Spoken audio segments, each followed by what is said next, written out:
No, I was kind of thinking about it.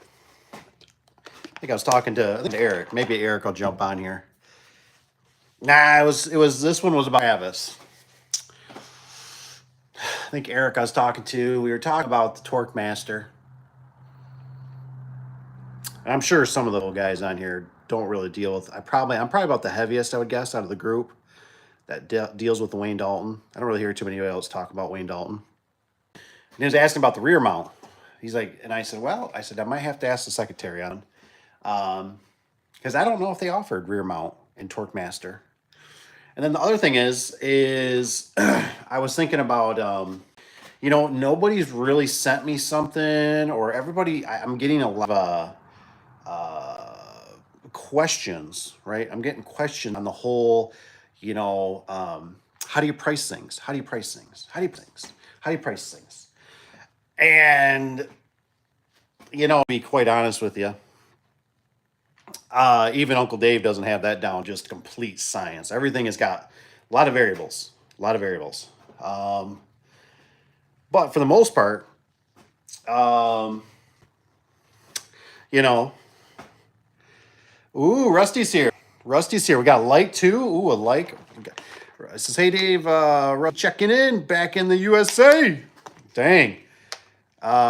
Just getting ready to take off from Florida to Pennsylvania, man. Awesome. Well, hopefully you have a safe trip, man. How's Florida? Florida pretty hot, muggy. Get a little cool down, so that's gonna be kind of nice. So I'm excited for that. I guess tomorrow it's gonna drop, I think, like 10 degrees. Woohoo! But I think we're 75 versus 80, 85, 88. So at least it'll start a little bit like fall. I am kind of ready for it. I am definitely, absolutely not ready for winter, though. I hate winter. All right. Lose signal, but I would like to chime in about pricing next time. Sure thing, buddy. Anytime. We'd love to hear it. Because I know you got some good stuff. So anywho, I did get some, so Florida, it's 90, and Haiti was 90. So basically, it's like the same, man. That's funny. So anyhow, I'm thinking about this pricing, right? I'm thinking about nutshell, right? So like, for instance, I did the Menards doors. They were, what were they, $479? I think they were $479. It was with them up. And when you kind of sit there and crunch the numbers, you can almost double it, right? I've kind of noticed that trend. It seems like and what I've noticed is there's kind of, except for garage door openers, right? Garage door openers don't seem like they go up in price. They always hang around the $200 mark, It just always blows my mind. And what always really gets me is you can get a little better product, I'm not gonna lie, but you can't always get as cheap as with the box stores, or when you go through a vendor is what I'm saying. They're, sometimes they're 10, 20, 30, maybe 40, I don't know if high as $60 higher than the box stores, and trust me, I know it's nice that you get the solid rails. But what I'm getting at is, if anybody has anything that they do for pricing, I would love to hear it. I'd love for you to, shoot me a text on it. I'd love for you to shoot me an email on it. Because I'm really fascinated, and I still should put it out there. Other thing too is the inventory. If anybody's kind of got a medium-sized business or anything, or they got anything they use for inventory versus, I think you got to buy some software typically and do some kind of scanning barcode, right? I'm always curious. It's always been kind of a real pain in the hindy for the whole keeping stuff on track. But I've been talking to those guys, right? And what was the one through the door service place? I think it was like, the thing is, the sheet on it was horrible. It was like $2,500, and I'm like, $2,500 for what? Like, is that material included? It just seemed off. You know what I mean? There you go. Rusty says, I just take materials and double them. Most of it comes out to it. I normally do depending on the job, right? If it's a big job, I do I feel like I do 3 steps. First step is I always kind of get my cost, right? I always look at what I got to pay employees, what it's going to cost in fuel. I mean, just all the raw cost, right? You know, the material, the fuel, the time, you know, and sit there and I'll sit there and kind of guess, go, okay, we can get, let's say a 4x14 with maybe an opener on it with 2 guys and a lift and all these things vary, you know, if it's got dirt floors, that's more time, right? It's kind of like when you watch, it's harder walking on the beach than walking on pavement. So I add that up in there. It's weird how when I normally put the numbers together, I'll get all my material, raw cost, right? Material, labor, gas, all that up, right? And I go, okay, here's where I'm at. So I can't do it, you know, any less than this, right? I got to obviously be above this to make profit, or this is break even, which is stupid, losing money because I'm not even marking nothing up. And then what I've done normally is sometimes like with that calculator that I got, you can do the margins on there. Depending on the customer, it's 10, 20, 30. I was hearing somebody saying they're getting like 50. This was for another contractor, different contractor. He gets around 50%. That's good. That's good if you can get that kind of margin. So what I'm getting at is when I sit there and add up labor, what I got to make for a profit,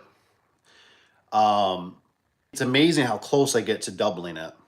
You know, where normally if I look at the number and go, gosh, I can't, you know, I can't double that. That's a huge number. You know what I mean? But it's amazing how many times when I add it up and I go, here's the fuel, everything, you know, like stuff that adds up into it. And so what I'm getting at is, so let me break this up a little simpler. I should. So if you take the material, right, and you take the material, rest of the doors, let's just say they're, you know, 3 14 by 14 doors. If you take that cost in a sense, maybe add tax to it, whatever, the door price, and then you double it. It's amazing when you start adding up the manpower, a scissor lift, the truck, the fuel, depending on location. Obviously, if you're cruising 4 hours away, one way, no good. You know, the price has got to go up, you know, because you got to cover that. Or if you got hotels, things of that nature. But for a standard, normally, you know, it's in the hour radius or under. It's amazing how close that comes to when it looks at the labor and stuff. And it's funny because you can use that, which works good because when inflation goes up, right? That's when labor and everything goes up, when fuel prices and everything goes up, and material goes up, right? But it's funny how a lot of that stuff, because you'll forget when you do when you're bidding jobs like angle, you know, angle's a big one, angle iron. What am I forgetting? The angle iron's one of them. Nuts and bolts, scissor lift, depending if you got to rent it or own it, you got it there. All that kind of stuff. Tony, what's up, brother? How you doing? I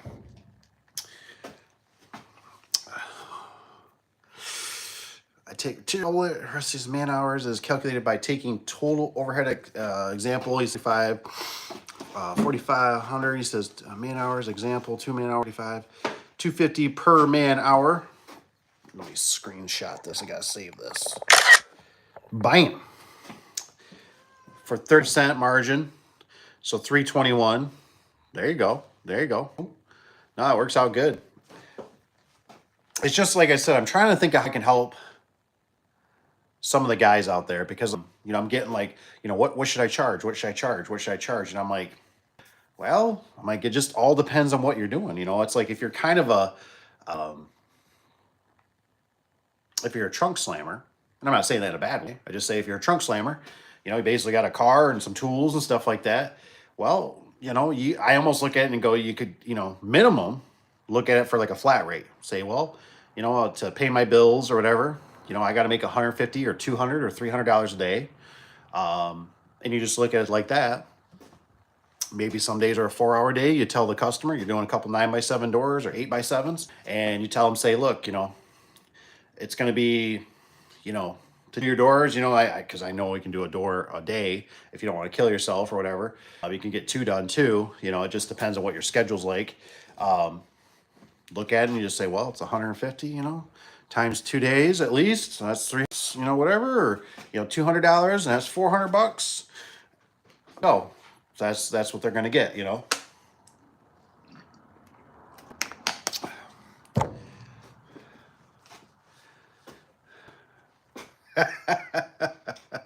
uh, Tony says we have the company wife give me the evil eye. He says, gotta go. Tony, what happened? I thought 9 o'clock she goes to sleep. I thought ran the money. So what's up with the wood panel? Yeah, it's school. It's just old school. Eric says, hi Tony. I think Tony's got he's getting the evil eye. Eric, I was thinking about you. We were talking about that Torque Master. Right? You never told me what's your thought. What's your thought on the Torque Master? You like it? Don't like it? Use it? Never mind. Says good night, Tony. I don't know. Like I said, I feel like I'm kind of one of the heaviest. Only ones I would be. Only person I can think of right off the top of my head, maybe you guys would know too, would be like Mr. SOS garage door. He seems like he deals with Wayne Dalton too. Some of the Torque Master, but like I said, they're kind of nice. They work if you're in a pinch, you know. I like that they're kind of sealed. I'll tell you a little story about Torque Master though. We had a customer on the lake here around Michigan. It was Spring Lake, which is kind of a, I don't know the highest ones, but it's a higher end one where it's the mucho, you know what I mean? And I remember they were doing, I think that was a 4-stall garage on that one. And anyways, they were doing, I forget the model. It was a 98, I think it's called a 9800 or 9850 or something like that. So they put like that where it looks like wood or something on the outside, but it's actually a metal door without the maintenance. And so we got it through Lowe's. And so I remember, I'm just like, sweet, I'm like, because it's like, I don't know about some of you guys, but I feel like a young kid again, when I get multiple doors, right? Because I'm like, yes, I'm like, we get to stay at one location instead of like working here, take all our tools and go to another job and go here and go, I'm just like, sweet, we're at one job, tools are out, we just boom, move the table over, one stall, away we go, And something was going on where we stalled out, right? We ended up having problems. So we showed up a little late, and it was a very genuine. It wasn't like we didn't. Something happened. We were in construction, whatever. And I tell you what, I remember our customer, which is not very nice of them, right? Tells me when we get there, he's like, we were 5 or 10 minutes. He's like, it's late, and I'm just like, in my mind, I'm doing like the whole like fight me, like you don't even know what we went through, dude. Like, we're here, And so then this guy, right? This kind of goes to show you the nerve of this guy. This guy goes, he's like, mind you, it was either 3 or 4 doors. Still, 3 or 4 doors, and we're showing up there at 8, 9 o'clock, right in the morning. And this guy's like, "You guys will be done about 1, right?" And I'm like, 1? Like, what do you mean? So yeah, you'll be done about 1, right? He's like, I got guys coming in doing tile in my garage, and I'm like, sitting there thinking to myself, this guy's serious? This guy's serious. He's joking. Like, who in their right minds thinks we're gonna get 3 or 4 doors knocked out by 1 o'clock? Taking out these huge lugging, solid wood doors, man. Like when we were yanking them out at the time, in a nutshell, I wanted them. They were sweet. They were like almost like handcrafted solid wood. They had a little bit of like the coating on or something was like flaking off. Easily sandable, power wash it off, whatever. Repaint these pieces, and we're back to new. They were super heavy, super nice. And I remember I was like, dude, I really want these doors. Like, we're keeping these ones, The guy decided, he goes, you guys can just put them right of the house. Put them around the side of the house. I got something I'm gonna do with them. I was like, oh shucks, all right, whatever. So anyways, we're just hustling as we can, trying to get these doors done before the tile come in. And it's like, who really tiles a garage? They do the epoxy flooring and stuff like that, but tile and like the guy's got like super, like Ferrari. It's like, whoa, it's nice stuff, And so we're doing this job, and we just knock out all doors, right? Which was maybe not the best thing to do. So we just gut all the doors, basically doing tear out, or my business partner at times doing tear out. One of us starts building them. We start installing them, right? And we get to the torsion spring. Mind you, we've probably done over 200 of these now. Left side, put the things on. Business partner's up there doing his thing. I think at the time they still had the gear for winding it. Winding it, And all of a sudden go, boom, man, it sounded like a shot, And I'm like, I looked at him, what the hell was that noise, dude? And he's like, I don't know. And so he's like, winds a little more, and he's like, uh-oh, and he's like, try lifting up on the door. So now, something to think about with these torque masters, a little secret. What I've noticed over the years with them, times I get nervous now. Ever since that job, those things blowing up on me, I'll lift the door up, right? Like if you're ratcheting it and it feels like you're bending metal, you're like, man, I'm really reefing on this, and the door's not ready to go yet. Lift that door up about halfway. Get that spring to kind of relax, do some movement, tension off of it. Have somebody help you or do it yourself. Get it up, clamp it, then get some more. You know what I mean? Until it feels like it's in the drift mode. I've noticed that. I've never since that job. Well, this job was just a whack job from the get-go. So anyways, we're I'm like, the guy comes out, he's like, what was that noise? And I'm like, I don't know. We're good. Just go back in your house, do whatever. And we go to the next door. I'm like, just go to the next door. Go to the next door. He starts whining that one too, right? Door's still not moving, whatever, And all of a sudden, boom, man, it blows up again. I'm like, oh my gosh, dude. I'm like, what are you doing? I'm like, all right, the last one here, so it must have been probably about 3 hours. I'm like, we're just we're checking it. We're like, did they change the labels of it being left hand? Now it's supposed to be right hand. And I knew the situation. I didn't feel comfortable with it because it was we're used to doing 9100s and we're used to doing 9600s. This one was the 9800 something. I forget. I was like, really? I was like, Torque Master on these nice end doors? I just thought, whatever. They got it engineered, blah, blah, blah. Maybe what was happening, maybe they should have had 2 springs. And it just, either way, I had to call the vendor. And I'm like, hey, look, these springs are blowing up on us. So now the problem is we got 3 dead doors. And this dude's like, so these are going to be done, right? Like the tile guy's coming in 30 minutes. And it's like, hey, Mr. Customer, hate to tell you this, but yeah, now you got doors too that don't. So they rushed them out to us. I think that we got them in a couple days. They were going to pay us. I forget. We had the springs. And we went back. Nightmare job, though. Nightmare job. Eric says, I don't know about Master. That is why I mentioned it. Yeah, I don't, they work. That's how I look at them. I do like that weird, it's like, under 12 inches for room. I like that the Torque Master will fit in there. They seem like they have their place. We just had a customer, I think, a week or so ago. That is, I think he must have just noticed it finally. It didn't fail, but he said, I noticed the cable's loose. And to be honest, I was the one that installed them. And I truly believe that I wasn't really at that point. I wasn't hardcore on making sure the track was level, like I am now. And the track could be off. It was an older house, retro. So I was like, it would have been off. He said, I honestly think he just seen it. You know what I mean? Like he just noticed it. He says it hasn't failed or messed up. That's what Cap was saying. But he said, I just told him we'll take a look at it. He said, yeah, the cable's a little loose, and I just weird because when I think back, I don't know why. And it seems like it'd just be counterintuitive because you have such a small drum for that cable, but they use a light cable, right?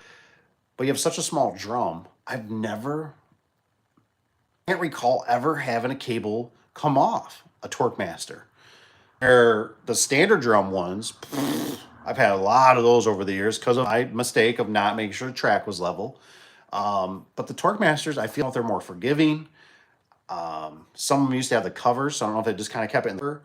I feel like I've seen them when they drift off because they're plastic. They're, whatever. But they're goofy, they're goofy when you got to switch them out when they break. I don't like that you can't see them, especially on 16x7. 16x7s always kind of threw me because I'd be like, I don't know. So I started coming to the conclusion there was basically 10 years in that range, sometimes 8, sometimes 12, 15, just depending on how much the customer use it. I automatically was like, it's got a broken spring. You know what I mean? So I'd lift it up and I'd be like, okay, it's there, but it's super heavy. It's the opener normally, it'd rip the door apart and do something funny. It's a broken spring. You know what I mean? So I go, either we can do a torsion conversion on this thing, torsion conversion or spring conversion. I forget how I say that. Or we can order it, but it would take us at least for them to ship it to us. And that was always kind of a if,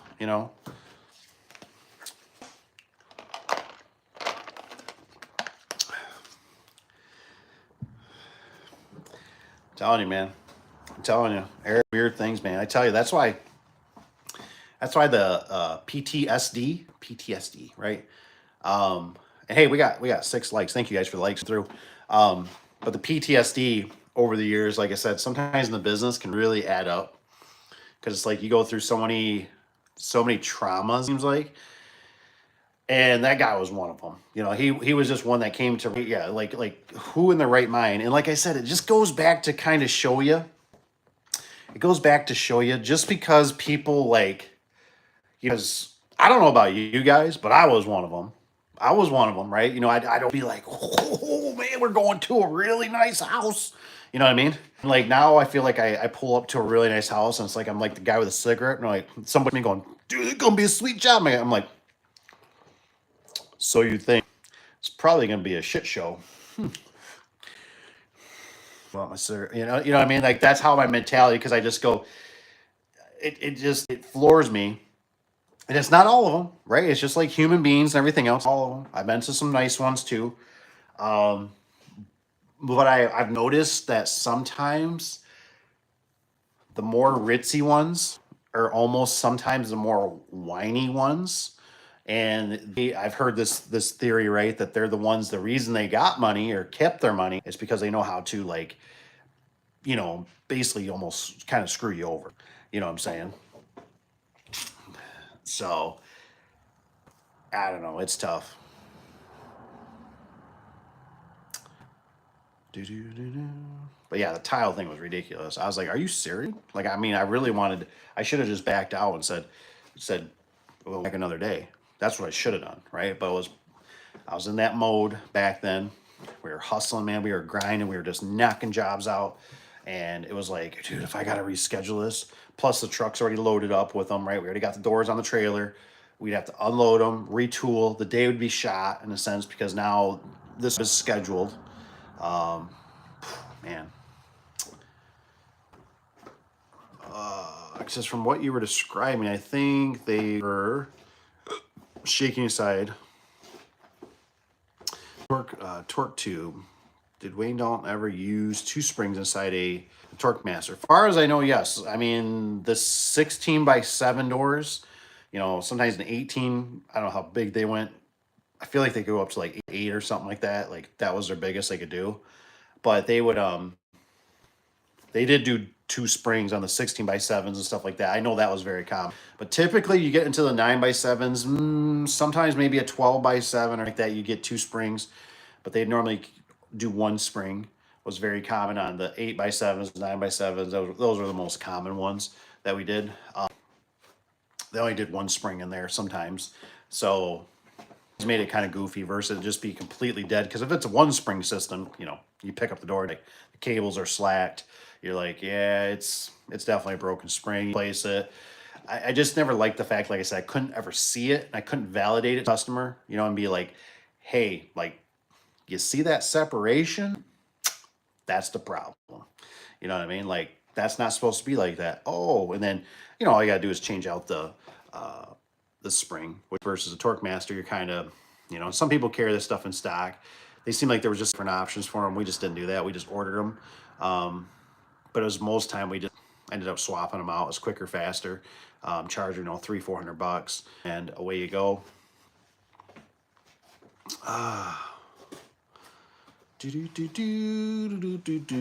Eric says the only PTS got from this business is the lady complaining about the Wi-Fi issue. Yeah, man, I tell you, it's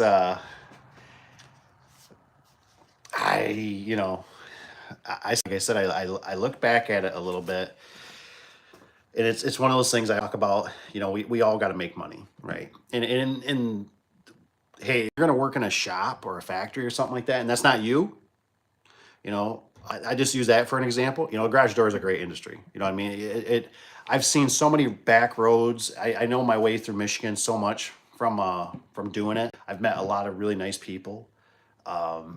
It's a great, but when I look at it sometimes and I go, damn, there was a lot of wasted time, wasted energy. There was a lot of things I was doing, I was screwing up. Just because you get so busy doesn't mean you're going to be profitable, and you might be losing money, which I did. I would lose money because I wasn't. You got to be really sharp. You know what I mean? Because there's only really like two ways to make money. It's either increase your price, which depending on your location, sometimes works, sometimes doesn't. Or you become more efficient, but you can only be so efficient, right? I mean that you can only make the pencil tip so sharp.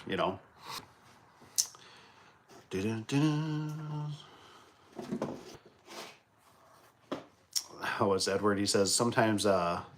What do you got there? One thing about the door business is if you do a great job, you may not see that customer for 10 years. And if you do something wrong, you won't see, what is it again? Won't see the again either. He says, I'm human. I don't mess up.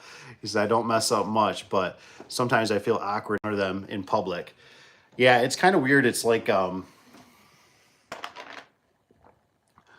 don't know. It's kind of weird. I've noticed, I remember a guy that was in the business longer than I was.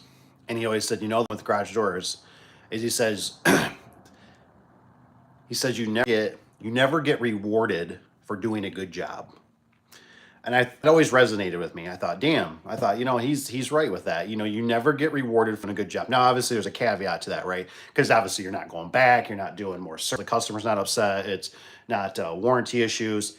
You did a good job. And that's sometimes a difficult part. So that's why I can see why some people eventually get into like just distributing product. Because if you think about it, if you can distribute product, right, depending on your location or something like that, you can distribute, parts and stuff like that. And even if you're only making $5, $10, but think about if you start spreading that out, right? You get 100 or 50 or 20 people coming to you a day, versus when you physically go to the job site, you're trapped. You know what I mean? Like it's all you, baby. And a lot of times you depend on yourself or maybe a couple workers or something like to do a good job, because if they don't do a good job, well, it's your name is mud, and now I got to go back. I got to fix it. There's a lot of variables. The more I do this business, I realize how many variables there is, and I go, wow. There is a ton of variables. I can only imagine what the guys that build houses to, now they're getting contractors. But I was just talking to my daughter about it. I said there was something about, I forget how I worded it. I've still been trying to find the word. You don't want to be it's almost like you don't want to be the these, you want to be the thems or something like that, where you don't want to be, there's something totally different. I've noticed, like for me, I got the rental properties, and there's something different about a contractor, and now they're a servant for you versus when you're a servant for others. It's a totally like, like you hope you show and your breath doesn't smell. You hope you show up and your armpits aren't stinking. You hope you show up and your truck is clean and something doesn't fall out the door and look embarrassing, right? Because it's like you only have like a shot with this customer, especially if it's a new customer, right? And there's so many things. And the thing is that you'll never know. You'll never know. Nobody will ever know. That is it. You know what I mean? You might be the only one, and that's the only one they want to use. You don't know what you're running into. You don't know if you're the third guy, you're the fourth guy, you're the first guy. The first guy, I was talking to my brother-in-law about it, and it's kind of like, I think I'd rather be the last guy. You know what I mean? Because the first guy, it's like what they do is they go, oh, $6,000? Oh, okay. You know what I mean? Next guy comes, and the guy, some guy might ask, well, did you get any other quotes? And hey, oh, by the way, guys, thanks for the like. It just helps bring more people in. It's more fun that way too. So thank you for the likes. But you kind of go like, well, yeah, I did actually. Well, do you mind me asking? And some customers don't care, right? They just don't care. They're like, screw it, man. I'm the cheapest price. I just went to, when I was doing one guy customer, I'm not going to kind of throw him under the bus, but he was looking for, I forget what, I think he was doing like tile something or whatever. But anyways, he was telling me, he goes, I don't know if I'm going to quite do it. You know, he says it's pretty expensive. And he goes, that's who that guy was. That was just here. Like, oh. And so I was telling my daughter, I said, now see, I said, as we leave, I said, that's sometimes the problem you run into. I said, because now both these guys, or at least one of these guys, and that's if he doesn't call another couple more people. I said, they came out and they wasted their time. Now I know you got to swing to try to hit something, but I said, somebody's going to lose. You know what I mean? Somebody wastes their time, their energy, their paper, their software, their, and I mean, I think the one guy was driving a pretty nice truck. I'm sure he's got a truck payment, and I'm like, and this guy's already telling me, he's like, I'm just looking for whoever's going to be the cheapest. Ooh, okay. And I see that a lot. I do.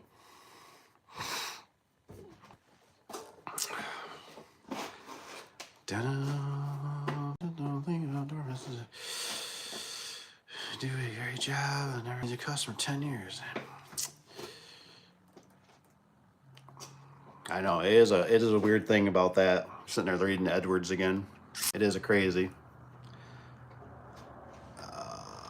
Eric Scott, I got an opener replacement on Monday. A 18 by 8 with a Stanley. Huh. Not a good combo. No, it is not. I was told the rail was bent. Ooh, but I bet the plastic piece, a rail attachment to the, is cracked. Oh yeah, for sure. What are you going to use, Eric? Like, to me, I automatically, when I see that size door, I got kind of a weird trauma with those before. I had a customer that wasn't too far from the shop. And man, I tell you what, for whatever reason, I think it had all struts on it. I changed the springs on it, and I never knew if I put the wrong, I put exactly what was back on there, but the door constantly felt heavy. Just I was always like, I can't believe going from a 16 by 7 door. 16 by 7 doors typically run pretty decent. Like, I remember going like, holy cow, unless something's off, like way off. But this 18 by 8 door that this dude had just seemed, it's like a different animal. It just felt enormous. It was like, every time I tried to move it, and he had like a Chamberlain on there, or an old Craftsman chain drive, and man, I'd open her, and I just kept thinking, every time I'd be there working on it, that thing just kept chugging along, and I don't know how that poor opener does it, with that extra length on the, and it just be lifting, and I'm just like, but anyways, my first thought is when I think of that, when I go 18 by 8 lugger. Is it not insulated? Not insulated isn't so bad, you know what I mean? But this was a sandwich door, and when I think of that, I just go with the Genie, man. Go with the Genie screwdriver, because I forget what we installed it on. I believe it was a 12 by 12. I think we did one up north for this guy, and he was far away. He was the guy who did our wraps on the vehicles, and I just thought, man, I thought, I do not want to have a callback, and I had to slam the opener right to the ceiling. I literally screwed it was plywood or OSB. It was OSB for the ceiling. I literally screwed the rail through the rail, the C channel. I drilled holes in it, and I drilled right through, and I mounted that thing right to the ceiling somehow. I don't remember what I did with the back of the wings, but I remember I did something like that. I had something where it screws right through it, and I was like, it worked. Or maybe I used the tabs. I don't think I used them, but man, those Genie screwdrivers, they really just get me out of a pinch. I just love them. I hardly ever hear them growl real hard. Something about that torque. I don't know what it is, man. I think it's because I've come across a lot of the older Genies. And it ain't good for the customer, right? But I'd come into them, right? And the top panel would be all buckled in a little bit or something if they had a strut, even with the top. And I'd get, what the hell? I'm thinking, man, it's got 2 broken springs.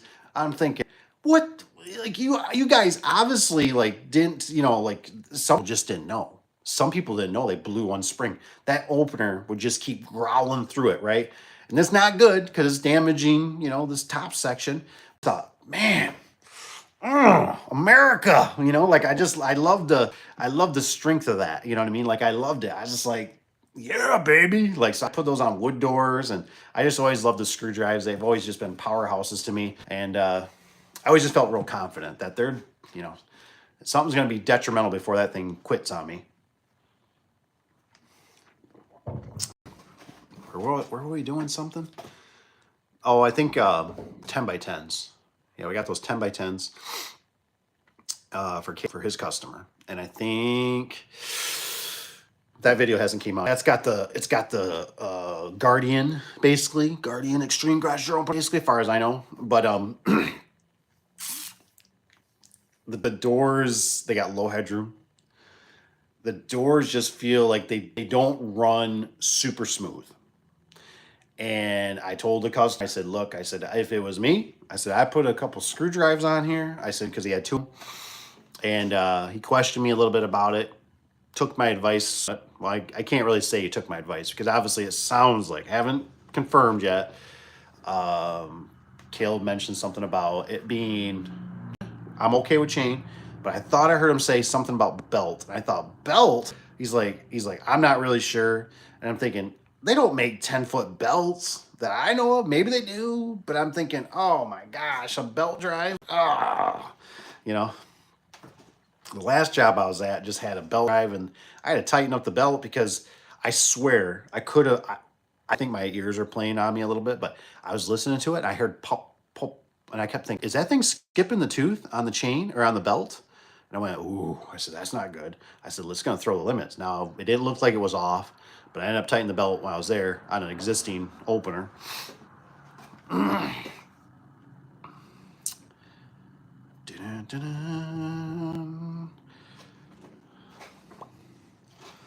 So Peter S says, he goes, he says, does Affordable sell products to the public? Not really. We do. I would like to see it actually do more. We do a little bit, very little. But you'd be amazed. So there's kind of like it's like a twofold to that, right? So I thought, this might be good for some of you guys, you know, that are getting into business or thinking, I'm gonna own the world, you know, I'm gonna grow this thing so big. So there's a couple things. I remember when I got the location. Now here's the thing, right? For us, we're on a 5-lane road, right? So we got tons of traffic. And the one thing I can say is I made a ton of friends, a ton of business down Apple Avenue. Just so many customers, so many people, and to have a physical, I'm glad, right? I might have done things a little different. We could talk about that if somebody wants. But anywho, so I always kind of this, you know, I thought, oh, we're gonna get, you know, once we get the office, you know, we can sell remotes. Garage door remotes are like the death of me, just like light bulbs. You guys know how I feel about light bulbs. So it was just, you know, because the world we live in, you cannot beat the box stores, and the box stores are what sell to these customers. These customers go there to buy their dog food. They go buy whatever chunks of lumber and stuff like that, and wood and nails, and they walk past this. And when you sell somebody a 45 or a 50, or to sell it for $60 remote, right? And then, you know, they go, well, how do I program it? And it's just whoever, it could be any kind of person, young, old, middle, you know, whatever. And you tell them, say, well, it's a service call for us to come out there. You know, it's 65, or now it's up to 120. You know, it's like, what?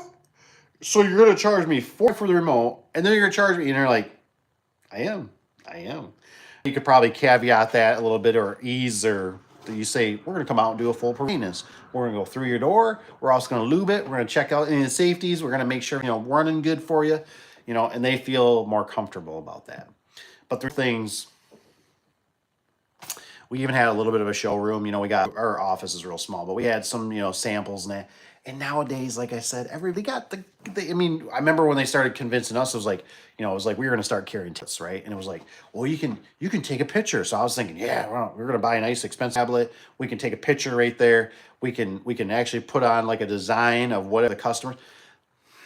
The problem is, at least for our demographic, I don't know about your demographic, our demographic, the problem is they're a bunch of cheapskates. You know what I mean? So it's like they typically don't want it. And if they're doing that anyways, they already got an idea in their head.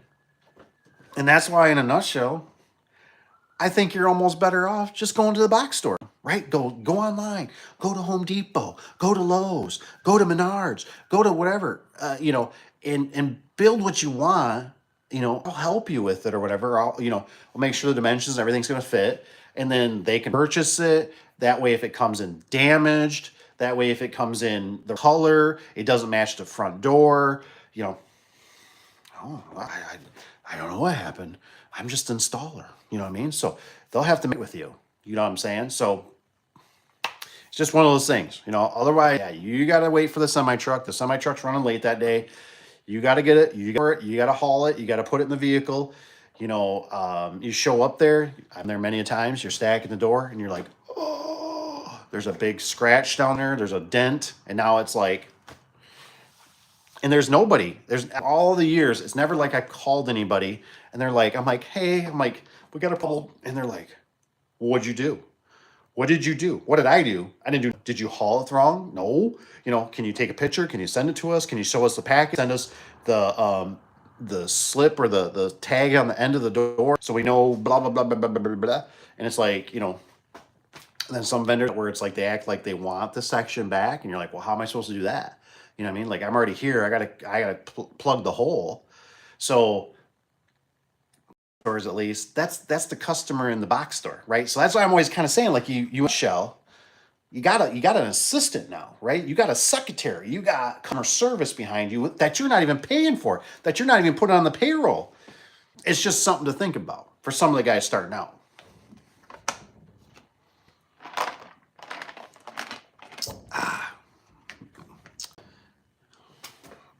We're doing a Genie 3024 with a chain rail.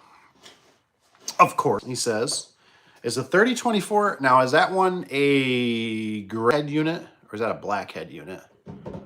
I'm just wondering.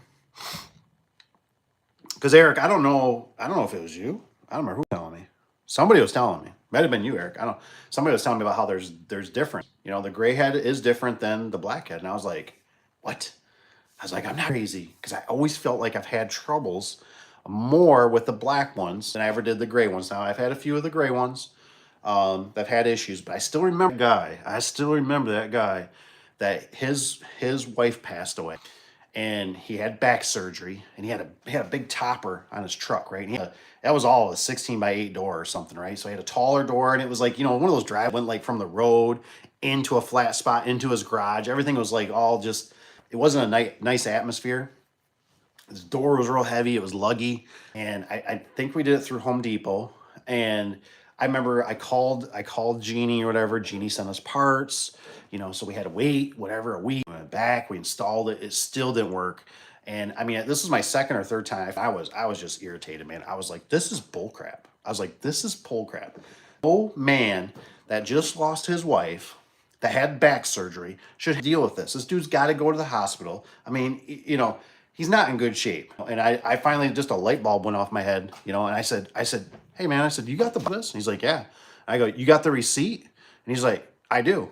And I said, go get it. And I remember we just kind of took that thing down, threw it back the best we could in the box. It wasn't that good. I think the wall buttons and stuff were still up. Maybe, I don't know, maybe left keypads, or not keypads, but remotes. Don't know. Took that thing back. I was mad. I was so mad because this customer was taking up our time. And I wanted to take care of him. I was so upset. I just was like, this is bull crap. This guy shouldn't have to deal with this. I got other jobs I got into, like this, I don't want to tell this guy you got to wait another week or two. And I told the guy I was working with, I was like, I'm gonna let you talk to him.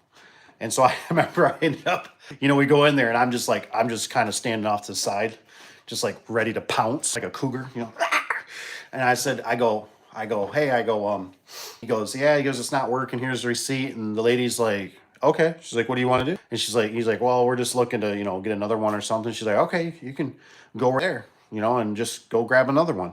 So we're all strutting. I'm like, feeling kind of good, right? And I remember the guy in the department stops us, and he's just a jolly dude. He was a nice guy, but he's not a garage door expert, right? And he's like, "Oh, you want this one?" And I was thinking, "The hell I do. That's a headed unit."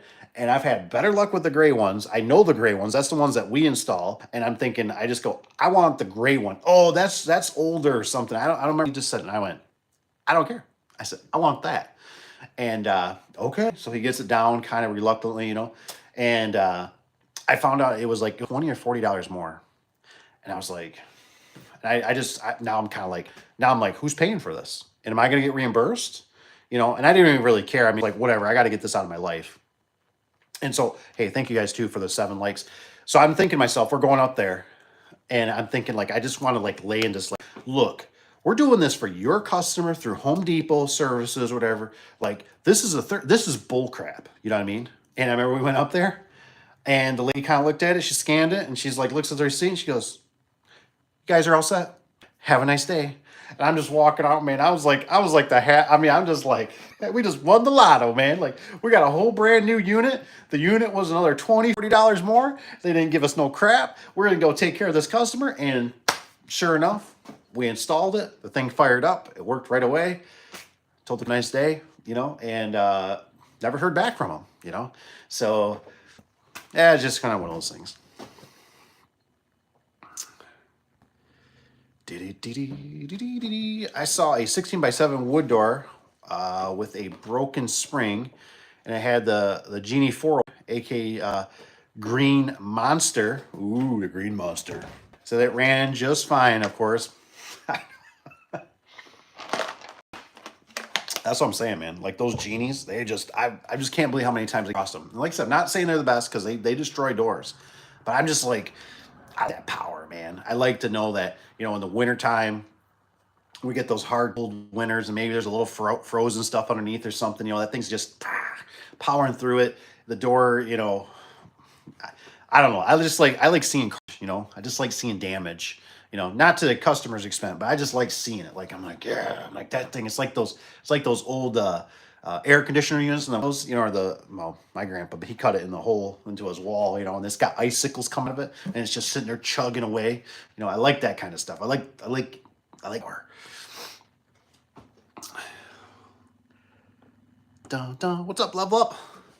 To get more commercial jobs, remotes are tough, he says, and even openers, because he says the big box stores, it's hard to make a good profit on it. Exactly. That's why I'm kind of like, that's why I keep talking about. Like, I even think for affordable, I know Cap's thinking about doing it too. I was thinking, like, you really should, like, I think you should just use box stores, honestly.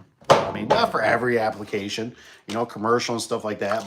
I'm just like, me and Eric were just talking about it, and I told him, I said, we've had problems, with some of the LiftMaster jack shafts. But we haven't really had too many problems with the Genies. And I just told him, I said, if I ever do a jack shaft, I said, it's going to be from the box store. Obviously, they don't sell LiftMaster, but they sell chamber. And I said, that way, if it has any issues or any glitches, it's going to go right back to the store. You know what I mean? The box store. Because this thing don't work. But for the commercial ones, it all kind of depends, a lot of my commercial, I was hungry back in the day, and the company around here, it's not called anymore. They call it something else. It's called Reliable. And people always used to joke when I'd go to them, they go, oh, a name for them. They're called Unreliable, because they're just really, really stunk. And so a lot of these commercials, a lot of them I went into, I shook hands, I business cards, you send them letters, that's how I've gotten into a lot of them. And then sometimes you gotta make sure it's important, especially when you're hungry, that you answer the phone, because, that's kind of the bad thing. Sometimes you never know when someone else is going to screw up. And that's kind of bad for all of us, right? Because that puts the pressure on us always to put good service too, right? Because all it takes is one contractor, a garage door guy, and they're like, you know what, I got to get another bid. That happens a lot. And this is very, very common. That's why it kind of sucks. I've had commercial company. I learned this a long time ago, and I didn't know this, right? I worked for this guy. It was a DPW, Department of Public Works, and we're in there. I was working with my business partner, working on a Osco. It was, and a bunch of, people's hands have been in this thing. It's just wires everywhere. It's a rat's nest. It's like they're using it for like a junction box for something else too. I don't know. It's like, you know how it is. You pull it like, oh, where do I start? And I remember my business partner, he always very, very like, just replace it, just replace it, just replace it. You know what I mean? It's old, it's junky. They need to replace it. So this one we worked on for a little bit. I was right there on board. I said, we got to replace this thing. So I went down. His name was Ken. Ken was he was kind of one of my heroes. You know what I mean? One of those guys, just old school, real nice guy. And I told Ken, I said, hey, hey, Ken, I said, this opener's shot, man. I said, we really need to replace it. And he gave me a very, very valuable education. He goes, well, Dave, let me tell you something. And I'm like, okay. And he goes, this is how this kind of works. He goes, if you repair it, I have an open checkbook. Okay. If I replace it, he says, I have to get 3 estimates. And I'm like, oh, okay. He's like, so you know where I'm kind of going with this? He's like, what, it's up to you. If you really think we need to replace it, that's fine. I'm just letting you know, we basically got to call 2 of your competitions to come in. And I'm like, okay, right. So I went back to my business partner. I'm like, look, we got parts, right? I'm like, we gotta go back to the shop. We got some of these openers sitting around. I was like, we try a motor, we gotta try a capacitor, we gotta try the contact limits, relays. I'm like, dude, like we could basically work on this thing all day and make bank. You know what I mean? And we're gonna make better money, honestly. Because if we go to replace it, you know how it is. You're gonna have your competition come in. Now his boss has got to see the stuff too. And so it's like, why were you still using these guys when they're $300 higher? It's cutthroat, baby. So that's just a little 2 cents about that. Let me see where we're at. Got a couple. So I want to add to that a little bit. Another thing too, right? Some will tell you, some won't tell you. You're in the commercial world. Some will tell you, some of these guys, these maintenance guys and stuff, right? They got a budget. They got a certain amount that they can do without having approval. Might be $1,000, might be 15, 2,000, 3,000, right? Sometimes if you kind of become, friends and you can ask them that. I've done that before where like we had something that was like $1,200, right? And he's like, oh man, he goes, we're gonna have to get bids on it, because it's over. I can only do $1,000. And I'm like, you know what? I was like, we'll do it for $975. You know what I mean? Because I knew we'd still make money. I don't need another bid. We're gonna get him on another job. Sometimes guys will work with you. So it's just something to keep in mind that if you can learn a little bit, but that was something I knew about. I just never knew that it was like, if and I've had it numerous of times. We get some more builders. I got a couple. I know that they're not the owners, right? And they'll play for like 3-6 months, and then you'll get 1 month they're getting bids, and then all of a sudden it's like, hey, it is like $5,000 or $10,000 higher, and it's like, okay. And I've had it where they'll show me the other person's bid, and he's like, it's up to you. I like using you guys. I just, how it is. I'm not the boss. I gotta please them. And I'm like, okay. I'm like, well, we're gonna eat ramen noodles on this one, but the next ones we'll at least have some steak. Maybe not lobster, but we'll have steak at least. You know what I mean? And it keeps in good. So it's a very volatile up and down. What's up, Rich? Oh man, Rich is already starting to fight, man. I see the hot dog. No comment. I plead the fifth. Cheers, by the way, Rich. The 3024 is a gray one with the light on the back. It has the 180 volt motor. That's crazy, the 180 volt. Air Sky says, hi, Rich. Jeannie needs to bring back the old school screw drive. Design started in the 50s and ended in 2010s ish. As that must be it. Is that the one with the aluminum trolley? I'm assuming with the plastic retainer or trolley system. Is that the one? One thing I remember I remember sometimes the trolleys would buck out like a bow in them. That screw drive up a lot. You know, the trolley piece. I remember that being pretty common. So I still haven't came across a newer screw drive that we've had to replace the trolley on. The rails seem a lot stronger with the channel. I don't know. I'm still impressed with them. Do I get nervous with a little glitch in them somewhere? Yeah, of course. Or zappy zap, or maybe some power outages or something. Yeah, but for the most part, they've really gotten me out of a lot of pinches. A lot of pinches. Peter, that was Peter got. Oh, by the way, too, if you guys are cruising through whatever, hey, we got up to 8 likes, so thanks for the like too. You guys are more welcome to ask any questions. When I do the lives, it's just a free for all. So if you got anything, you got doors, you got anything, or doing business in the garage door industry, any of it, because I love it. I love the comments. So especially if you're new here, step up. Don't be afraid. Nobody here is gonna bite you. Peter, he says he's got. What do you get the most jobs doing? Like his springs, the thing you do the most of, or openers, or door installs, something else. Man, we sure do. It's really hard because there's kind of like three big commercial builders that we work for that do like steel buildings. I can't really think anything off the top of my head. We got a couple real small guys that are hit and miss for like some home builders, because we don't do a whole subdivision of resis. But then instead we really cater a lot to our commercial, and this is just my opinion.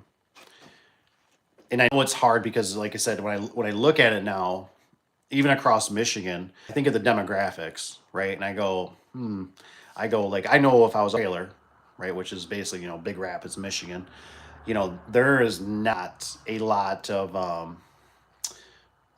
up there you get a lot of farmers and stuff like that. People that they'll let it sit for 2 or 3 years broken, right? There's not a commercial up there either. So like for us, our surrounding areas too, we have a commercial, big buildings.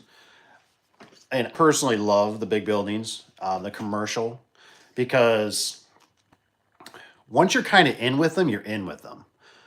And I'm not saying it's like you can't do them wrong, you know what I mean? And you do have to kind of cater to them, right? That's why you got to kind of have a little crew, because if you want to take a vacation, sometimes the commercial guys don't like that so much, I mean? Like they don't like, well, I'm on vacation this week, so well, I got a boss, or they got a boss, you know what I mean? Like it looks bad.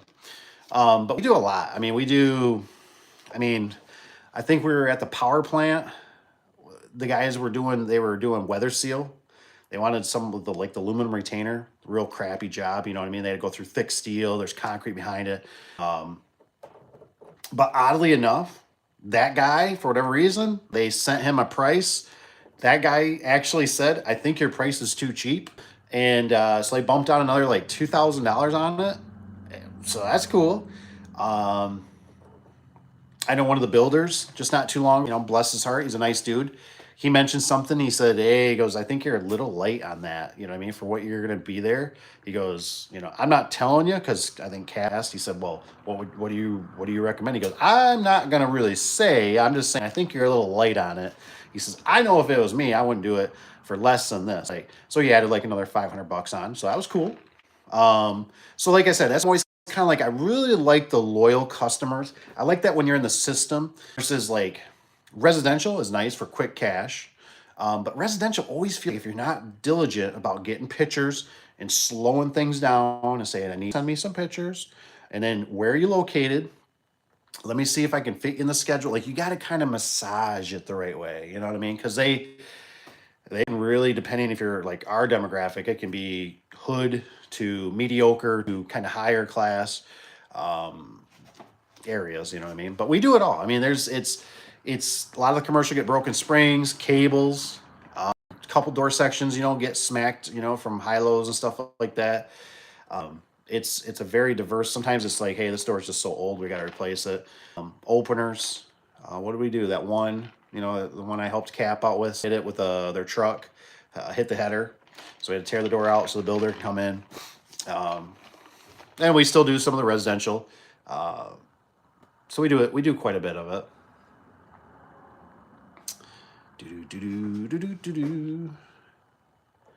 We're what you call diversified. We're diversified, which is good. Like I said, I still like commercial. I really do. I like the resis for me. So I've kind of reverted, you know what I mean? So like now it's like I do the resis, right? And it's because I sometimes don't want to go entrenched into the commercial. Because commercial's tough. Garage doors are tough. You know what I mean? Because once you get there, right, and you start talking to somebody, you look somebody in the eye and you're like, all right, we'll get it done. I'll get it done for you. We'll make sure it happens. There's a lot of late nights, early mornings. Try to get stuff right. Try to get the schedule right. Try to get guys lined up. The resis are a little more forgiving degree. But it's still tough because there's a lot of variables.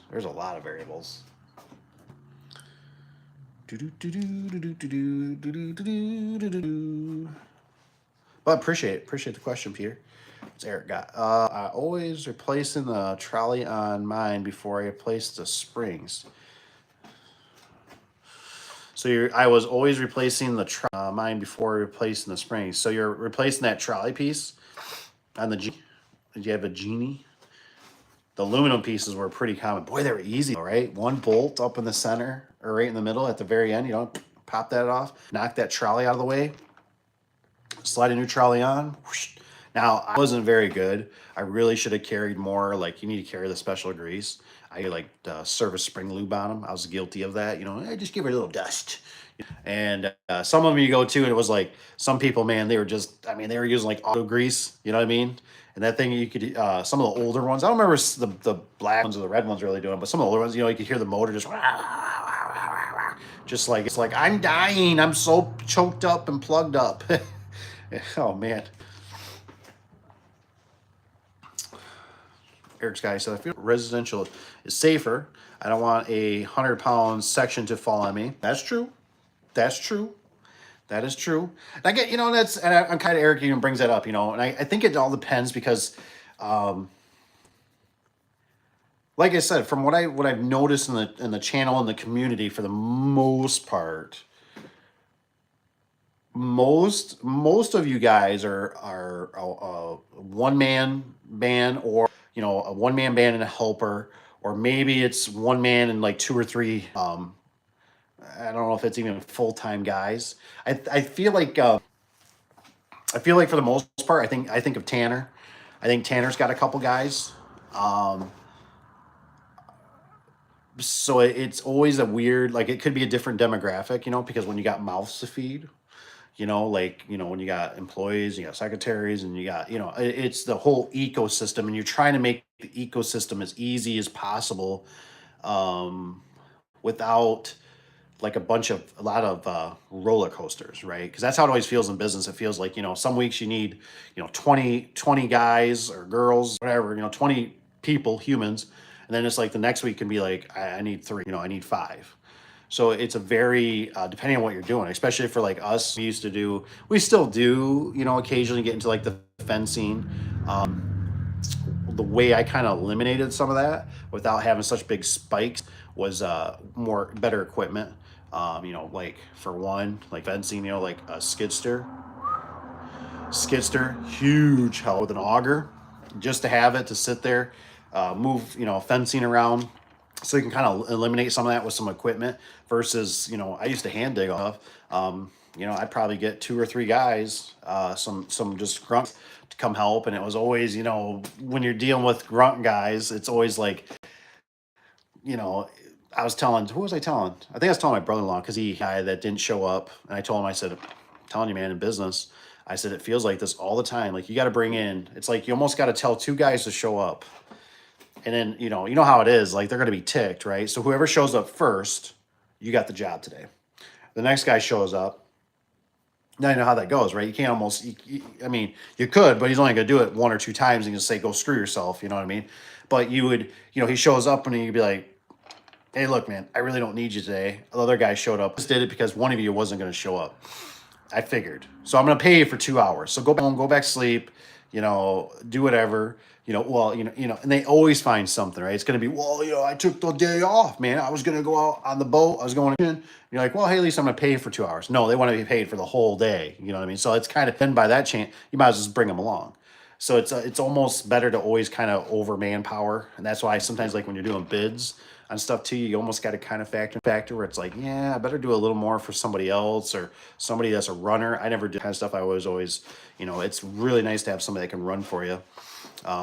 Cap is probably noticing that more because I'll typically run for him, and I didn't have that option, so that was kind of a bummer. I sometimes could sneak in the wife when the terriers would come into the shop. I could do that, but it's challenging sometimes because they might not know exactly what I'm talking about, where it's at. Even the wife, it can be sometimes cumbersome where you're sitting there going, it's in that corner. It looks like this. Now the best thing is if you got a string or you got a book with you, you take a picture of it so they know what they're looking for. That's always real nice.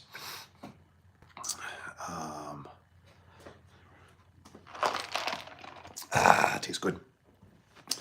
What's Rich got? Rich's got commercial is where he is, but you married to the job and you need to be Johnny on the spot. Residential is more forgiving. Yeah. See, I mean, I think Rich nailed it. On the head there. That's what I, for myself and for like affordable. That's why like, for instance, right? Cap took off a week. He does his thing. I'm not talking his personal stuff, but he takes off week. He does his fun thing. He has a good time, and but the show's still on. Because we have the resources to take care of these other customers with employees, and then like for me, I'll be on standby a little bit too if they need something. I was ready that if they needed me to fill in, I could do that. You know what I mean? If something up that was a emergency for commercial, what we were gonna do. They were working on a job that I forgot how many doors they were doing for a builder. And the bummer part was, it's one of those things we do it for the builder, but it's all of 45 minutes, an hour away where they were at. So I mentioned to them that I said, you might want to do a 2-truck plan, what I call, because that's what we used to call it when we used to plowing. I call it a 2-truck plan. So 2 guys, trucks, AKA vans. Take them up there. And I said, hey, that way, if the main guy's got to peel off because we have an emergency in town, they know how to get better in those buildings than I do even. You know what I mean? They know the face codes. They know certain things, who to talk to, where to sign in. It's better for them to go run back, and I'll come up and relieve them. At least there's another truck up there, a tool, and another guy's already up there, kind of got stuff going. I can just come there as like, what do you want me to do? What do you want me to lift? I'm the grunt, you know what I mean? I mind being the grunt, I like that sometimes, man. I've been in the position over so many years, of always being the decision maker. It always come to the weekend, and the wife would ask me about something. She's like, what do you want to do? I'd be like, I'm so burned out. I'd be like, I'm done making decisions. I don't make decisions on the weekend. I'm just going to like, whatever.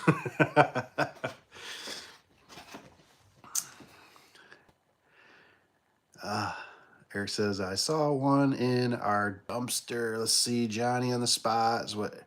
So I saw one in the dumpster, and they put red and tacky on the rail. Ooh, I wonder how that worked. Man, that red and tacky, like I said, especially up here in Michigan when you get wintertime. Oh, man. I've seen some of those old boys, the guys that used to work in a shop or something, those old men, and they'd grease those puppies up, man, and you just could tell, man, it will just free, it's all, oh, that poor thing. Like you need to take a power washer, a hot power wash that thing, and then you need to re-lube it with whatever the special grease it takes, which I was not very good at ever carrying it. I feel like I've used a couple times. I don't know if it's really recommended. I used to use the LiftMaster, the grease they'd give you for the gears. For some reason I always extra. I forget why. If I had extra or I just saved a pack or something, I'd always use that once in a while to squirt in there a little bit. If I looked like it was dry, for the most part, I just, Da-da-da-da. Ooh, what's this? Rich's guy says best thing for is a luber plate. Is it a luber plate? What is that? It's kind of weird. I don't even know what Rich is talking about, that luber plate. I'm sure he'll inform me. He always does a good job. But here's the thing, and maybe somebody knows, maybe even knows. Here's the thing. I was thinking about this. I always kept thinking about making one.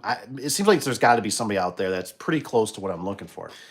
But I always was wanting something for the chains on gate operators, right? I mean, I just drove past a customer we installed the gates for, and I think Cap's been out there. I don't know what's going on, the whole details, right? But I keep driving past there and I go, damn, that chain looks dry. Like it looks rusty dry. And I just go, maybe not, because I know Cap's been using a different kind of lube too, and it looks kind of like a rusty color. But I just kept always thinking, leave through Service Spring, through my vendors, like somebody as it came out and go, this is the new best thing. And I go, what? And they go, it'll run the chain or bristles or something, whatever. Bristles might make a mess. But I always thought if I had somewhere I could dump lube into, motor oil, whatever, vegetable oil, whatever. And that thing would get a bath a little bit going through. Now, obviously too much in the driveway and stuff like that. But I just always thought, golly, I can't believe we don't have something we could attach to the gate operator or the cabinet or something that it would just run a little bit to keep things kind of semi-lubricated on those chains, because they're out in the elements. Always getting rained on, dust, everything. I just still can't believe we're not there yet. Maybe there. I just don't know about it. Let's see. So I use white lithium, but lube plate is good. Lube plate must be like must be a certain like product or something you guys are talking about. Put two van, what is this? Eric says put two van plain rims. What is that? What does this say here? Eric's got, at my old job, my boss loves red and tacky. And he put that, it sounds like that commercial. Put that shit on everything, he says. Something like red hot. Yeah, there you go, like red hot. What's up, Travis? How you doing? I seem like I kind of like that red and tacky. I didn't like it. You guys see that, the one I did with Cap? And the door in the can, that thing was coming out like silly string. I was like, oh man, I was like, this stuff's horrible. In the can, it wasn't. I think he said he's been using them on some gate operator chains and stuff. And I'm like, whatever, dude. I'm like, you get that on the wrong customer's like driveway, they're mad. And then, so what I've been wanting to try is that product called Surface Shield, I think it's made by PB Blaster. I wanted to try that. I've used film. Fluid film seems like it's okay, but it doesn't really hold up as good as what I'd like it. But for some reason, if anybody's ever used a Surface Shield, I think it's what it's called. Man, that stuff, I feel like I'm fighting the cans all the time. Like they're half full and the can will plug up and it's like, I'm like, what am I doing wrong? Like it's not like paint, as far as I know. It's always pliable. But it just seems like I keep getting cans are fighting me. I think the fluid film's even done it a few times, but not as bad as the Surface Shield. So it's like once you get her spraying, it's like you just want to keep going because it's like you don't want to stop. It might screw up. Yeah, that is door track, like I said. I'd flip you around there and show you, but like I said, I got you on the charger too, on the tripod here, because the phone is pretty much dead. So yeah. Travis says hello on there. I think I said hello, Travis. So what else you guys got? You got anything else you're working on? You got any questions? Like I said, we got up to 9 likes too. Hey, there we go. Cheers to that. But no, the commercial ones, like I said, I think I've always liked about the commercial too. Rich kind of said, best thing is, you're set in there. What's nice about it. You know what I mean? Like I said, unless you screw them up, you're set in there. You're not doing so much. Like I feel like sometimes so much advertising.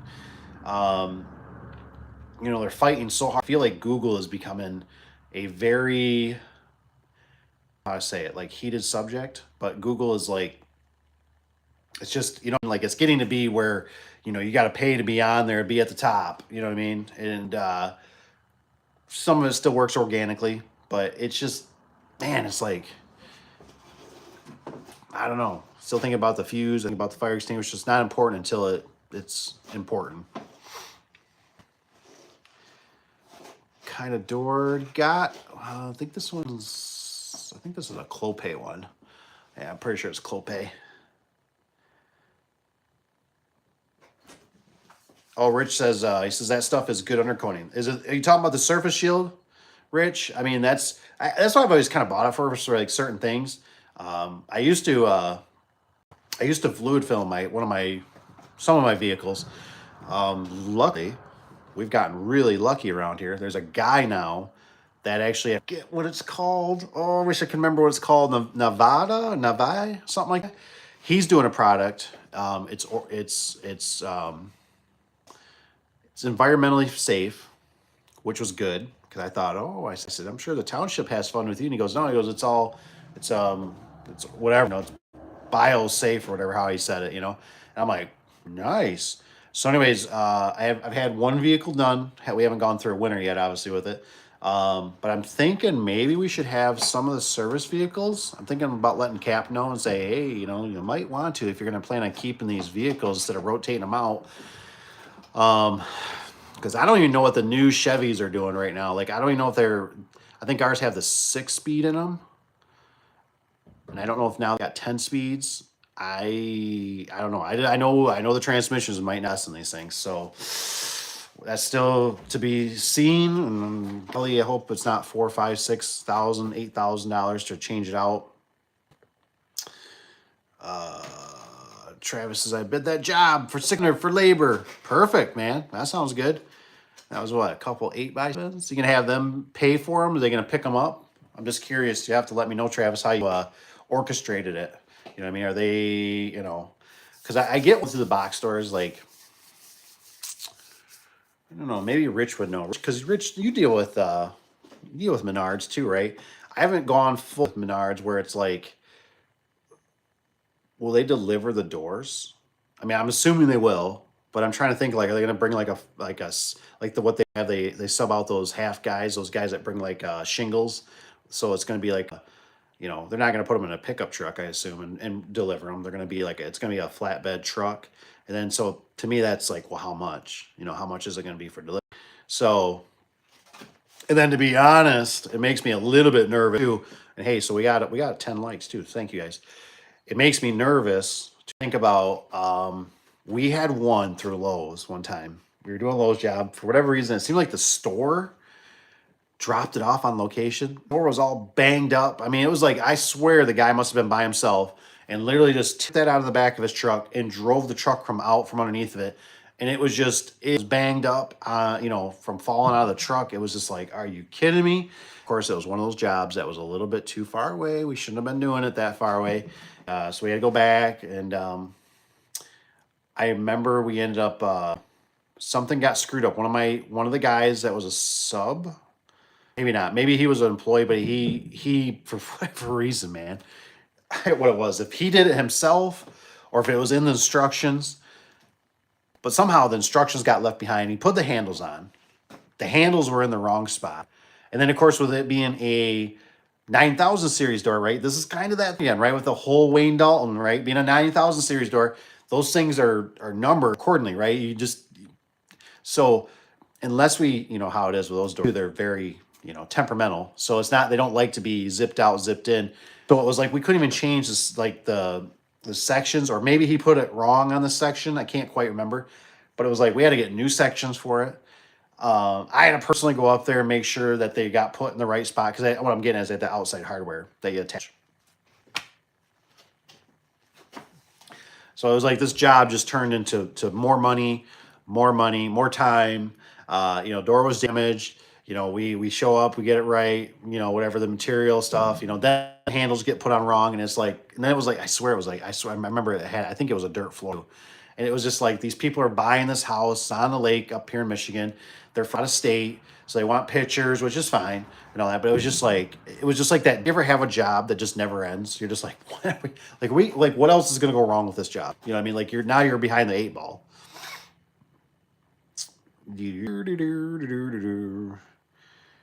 Lift Evans guy, he says, where you still wanting screenshots of how I got jobs? Facebook, hell yeah. Hell yeah, send me anything, man. A lot of you guys know I love the pictures, man. Pictures, pictures, pictures. I just had I think it's next week. Next week? Next week. It's either Wednesday or Thursday. I can't remember. I had a customer. She was wanting something with her opener, and um, she was real slow. She's busy. I know she's a busy lady, but I was like, she asked me if I could look at it, and I wish I could share it with you right now, but I can't because we're on live. But she did a good, decent. Took a picture from the back. I could tell. I was like, okay. I'm like, that's a LiftMaster. So I'm thinking, why did the LiftMaster fail? That's not a very bad LiftMaster. I went. So now I'm already like in my brain, I'm going, gear kit. That's a very common model to have a gear kit go bad. So it's like, do your kit. And if it's just a gear kit, that's a good opener. It's a LiftMaster. I think she was purchasing. I asked her to take a picture because she said something about I thought she said she already bought an opener. And I said, can you take a picture of the box of the opener? I said, can you take a picture, of the door? Which she did. Took an inside one, took an outside one. Perfect. Perfect. I could already see there was a little bit of clutter. Not bad. Not bad. Normal garage, right? It's a 9x7. So I mean, like all those things. When I see that, I can't tell you how important that is because I was just doing a job. It was maybe a month or so ago for affordable, and I remember I'm going through the details.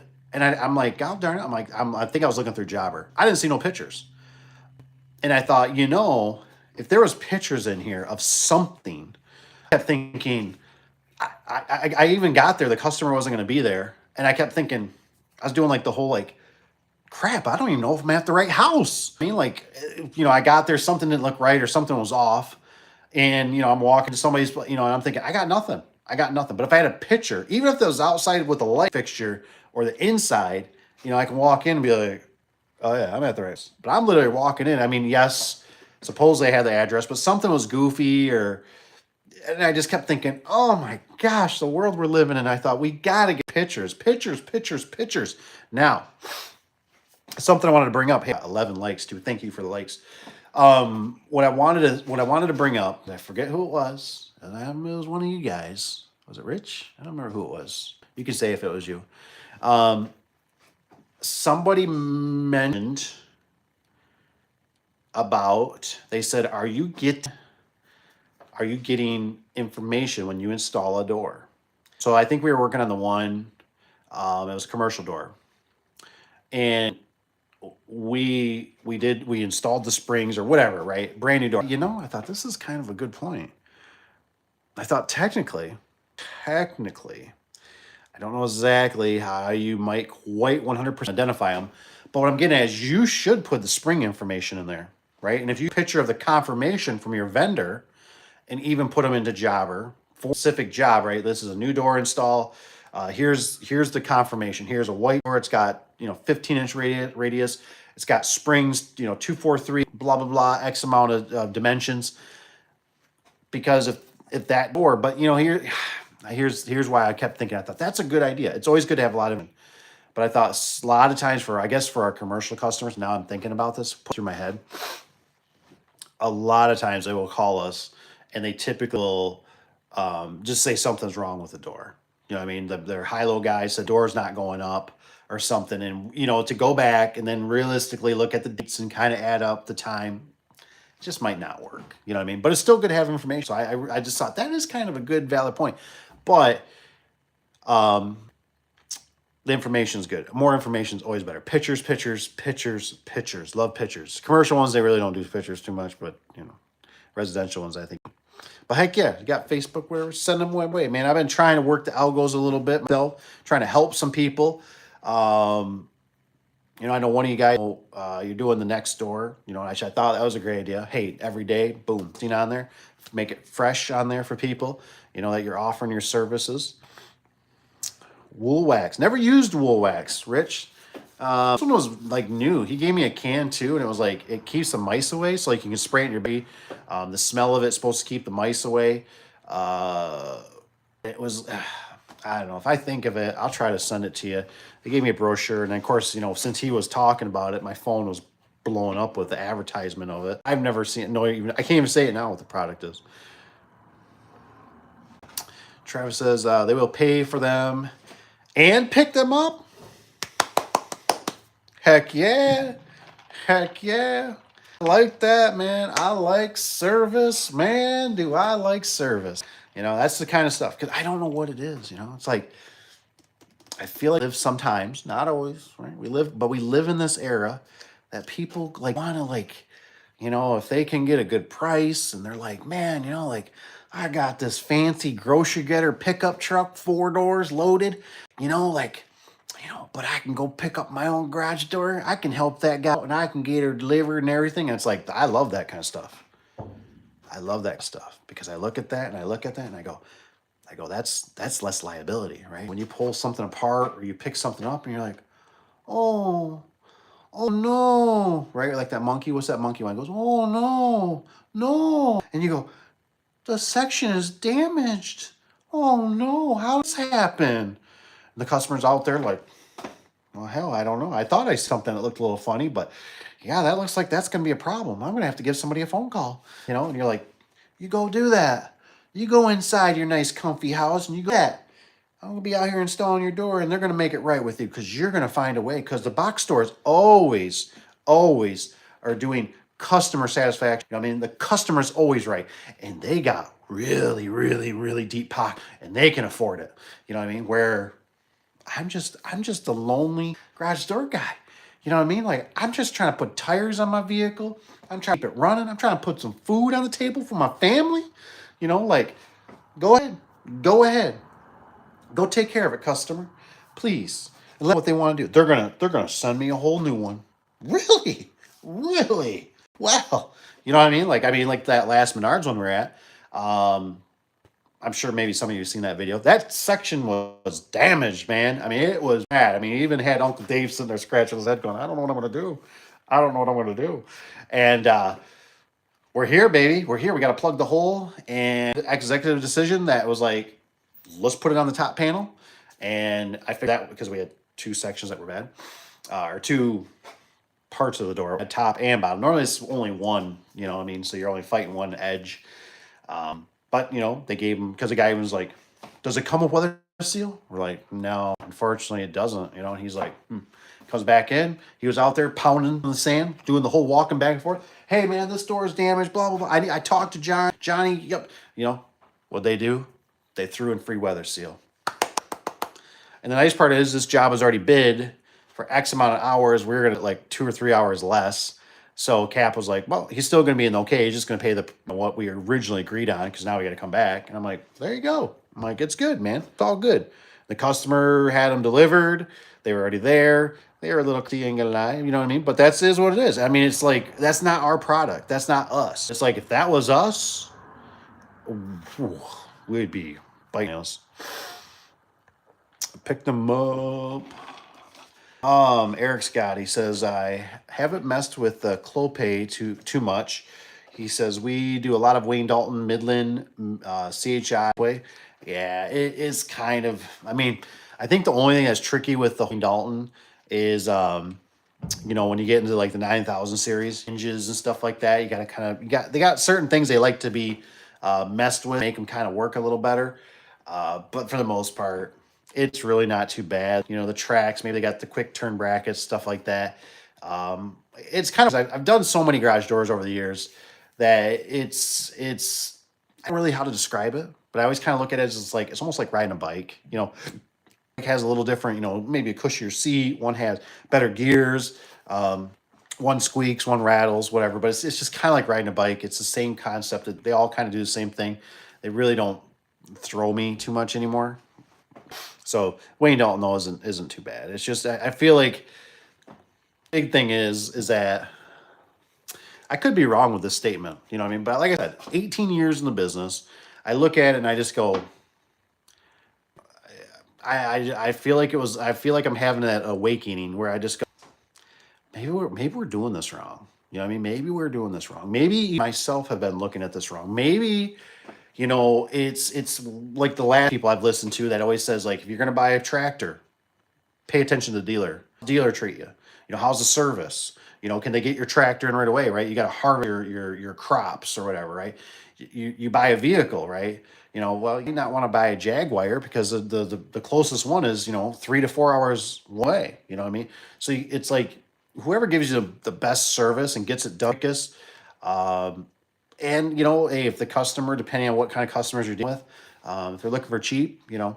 Now, like I think about with our commercial guys, yeah, I don't know if I really want to go through the box store on the commercials. You're welcome to comment if the commercials. That's a little different animal, you know. But residential, I just keep going. They go pick it up, they put it in their car, their truck, their SUV openers, just put them together, slap them in.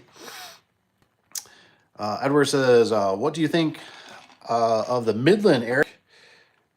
Midlands are pretty nice. Yeah, Eric says amazing products. Yeah, Midlands. I tell you what, Midland was the only one I've ever noticed. Like I said, their hardware box. This is how I always describe it. Some of you guys have heard it, right? I always describe it as like when you were back in school and your mommy would give you a lunch bag, right? And she'd write your name on it and she'd put a few little treats in there, maybe a little note, you know, hey, Snookums, you know, I hope you have the best day, you know, blah, blah, blah, when you're in whatever, elementary, middle school, whatever, probably elementary, but, you know, like, you know, you just felt so, you hope you have a best day on your first day or whatever. And that's how I feel, Midland. Like I'd really like to go. I'd really like to. If anybody's got any connections, or whatever, I'd really like to go tour a Midlands facility because, you know, I love that when you open up the hardware box, you know, everything is in order, right? It's organized. It's organized. And the best part about it is when you open a little paper, a little white paper that flaps, just kind of flaps in your face, like "Have a good day." And you go and you see somebody's initials on there, and there's like check marks or whatever, right? Their initials or whatever. And they've check marked everything that should be in this hardware box. You know what I mean? Like a human being. Like they're like, I hope you have the best, great damn day. You know what I mean? Like instead of like a lot of these other hardware boxes, it's like you open them up and it's like they just like it went in a tumbler, man. Just, you know, and you open it up and you're like, good God, you know, and you're pulling stuff out and you're setting stuff down and you're sitting there and you're like, oh my gosh, they forgot the horizontal flags. What the fuck? Do they not understand I'm already having a bad day? You know, I woke up late. You know, I'm in the midst of a divorce. I had a flat tire. I went to get coffee this morning. You know, I mean, just like you're like, and so it's like you just feel like these other companies just kind of go like, you know, whatever. You know, it's the weight's off. Weight's off. Hey, let's find something around here. Let's throw some more screws in there. Let me take a sprinkle that in there. Yeah, the weight's good now. Ship it. Not my problem. You know, that feels, I don't know, over exaggerated. Dang, you guys are lighting up in here. That's good. I love it. Amazing. Edward says, did they figure out the polyethylene lamination problem? I know there were a few bubbling. Are we talking about the Wayne Dalton? Wayne Dalton's, that's what you get. You get what you get and you don't throw a fit. You know what I mean? I don't know about having problems with squishing the panels when that, yeah, oof, you know. Ay. What's up, Jeffrey? He says, whatever happened to the Wayne Dalton 9700 carriage doors? He says, are they a different number now? That is a question. That is a good question. I don't know for sure. I know they changed some of their model numbers around. They might have been just they weren't holding up. You know, and that could be. Hey, we got 13 likes too. Thank you guys. You never know. It's always a gamble with them. You know what I mean? It's a goofy. Eric Scott, we don't install enough Midland because we really only use them for commercial. We never had issues with the product though. That's always good. What's up, Tanner? I put them in for years. They are good door, but really had issues with damaged panels. And dents. When we would unwrap the dropped them for North Central. I do have two 24x16 Midland doors we put in for a contractor 2 years ago. Black, 2-inch thick. Ooh. Oh man, it says the panels are creasing and delaminating. Dang, man. Black is scary. When you go black, you never go back. It's man, it's nuts, dude. It's nuts. Black doors are really tough, man. They make me really nervous. Really, anytime customers want them, I still don't even know for sure. I know there's one in another town over from this shop, and I really haven't. I mean, I just thinking, I was just over. There's a little party store over there, and it's right around the corner. And I did buy it. I should drive by it because I want to see. That's a Wayne Dalton black door, and I've been wanting to see how it's been held in, or how it has held up, because it's probably been for all of 6, 8 years, maybe 10. And I'd really like to see it because and it's on this. It's facing the south, so it gets a lot of sun. But I'm not gonna lie, I cringe. I cringe, and that was why when I did that sweetheart Sally, is that her name? No, it's Patty. I'm sorry, Patty's doors. I did Patty's doors that were Menard's doors, and she did black. And I tell you what, I sleep really good at night because they're through Menard's. I was just a laborer, and they're through Menards. So if those things in a year or 2 or 3 start having problems, I am so sorry. You know what I mean? You need to contact Menards and see what they're going to do for you. And guess what? If they decide they'll send you new sections, they're going to be under warranty. They should have lasted longer, whatever. That's all that time consuming, all that energy. Uncle Dave is not traveling out there. You know what I mean? Unless he's there to replace the door sections that came in, to replace the bad door section. And if that happens, then you get paid. You know what I mean? But it's like you take all that out, you know. Contractor 2 years. Whoa, I went too far here. What do you got? Eric says, on Monday, I'm going to ask my supervisor if they ever have issues with Midland delaminating. Be cool to know. It says Midland door, 2 years old, might be the polyurethane model. The polyurethane door sections are great. Interesting. Tanner says I've had a few and bubbling like this is of holy crap. Basketball? Dude, that's nuts. I've always wondered about the delaminating. We had some that we were installing for like AMAR. You guys ever notice like the AMAR ones? It's like the certain, I don't even know what the model is, but it's like they got the wood grain, but it looks like a vinyl wrap, like on a vehicle. And like you can see like in the corners where it's like, it's almost like it's not like trying to like, oh, maybe I should push that down. It's on your like, man, when this thing starts really cooking in the sun, like you think this whole like vinyl wrap is going to like just kind of like pop off. That's scary. That's scary. I don't know whatever happened. Those were kind of like you like, those are the taillight special. Once the taillights, you can't lights, they're out of warranty, you know. Says, yeah, I really have a hate-love for Midland. I tried for years to become a dealer, but there was a one-man show, he says, who would use friends or his son to help him put them in, and I was selling them through a lumber. Interesting. Edwards guy says Midland built an entire new plant to make the polyurethane sections and a hard time with lamination. That polyurethane, he says, is opinion are more durable, cost less. I'm gonna take a screenshot of that. That's always a good shot.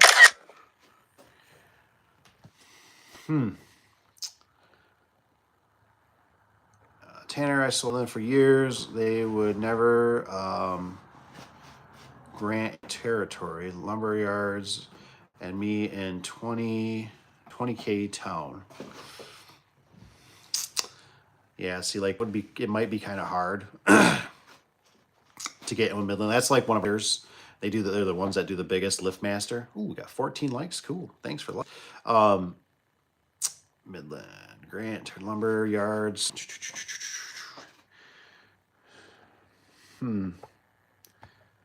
Let's see what Rich has got here. I just went past it, though, I think. Rich says, I always do notes on each job, what was done, and how much was changed in spring size. This saves me time later on I even get the spring size, even if I don't work on them. That's true. And one thing I want to add, see, one thing for us too, some of our, I don't even know if I want to say all of them, maybe like 25% of them, most of those guys will they carry their own springs. So like some of the road commissions, that's helped out a lot. They blow a spring, right? We're gonna go there with a scissor lift regardless, because it's a commercial door and you just normally bring the scissor lift. So we go there, right? And like, oh, it's got a broken spring. So it's like we already have them labeled, or we just obviously match up whatever's there. We go in their stock room, and they'll have typically the springs there. So that works out really good if you can get your customer. So they're putting a little money up front, but at least they're there. And then sometimes what I've done in the past, depending on how long they're going to sit, they normally go through them pretty quick. I've sprayed like the surface shield or fluid film just to keep them if they're kind of in that weird environment. Compressor is kind of humid, whatever. They don't rust up and get all nasty. Tanner says yard and was selling more than the other guy in town, but would never give me a dealership. That was always, he says, pissed me off. He says, so I have not sold one in over 4 years. In my opinion, North Central is nicer and better price point, but I have North Central, Graga Haas, Wayne Dalton, and he get Amar, but not a great door, so I probably won't give Midland the time of day ever again. Oh no. Yeah, it's kind of goofy sometimes how those places work. I actually, so like Clopay was one of them, right? They're kind of funny like that. So did a little bit. I actually started another location to get out of that area, and then I was getting them delivered, and then eventually I toned it back so they were in their system, and I got it to another location, and so that's how I kind of got around, and I remember the guy telling me, he said you can't tell nobody. He says because we have they have a dealer in our hemisphere that has 7 locations, I believe, pretty big, and they're exclusively Clopay. And they find out, and he says for some reason they would drop us. He says my boss, I'd basically be out of a job.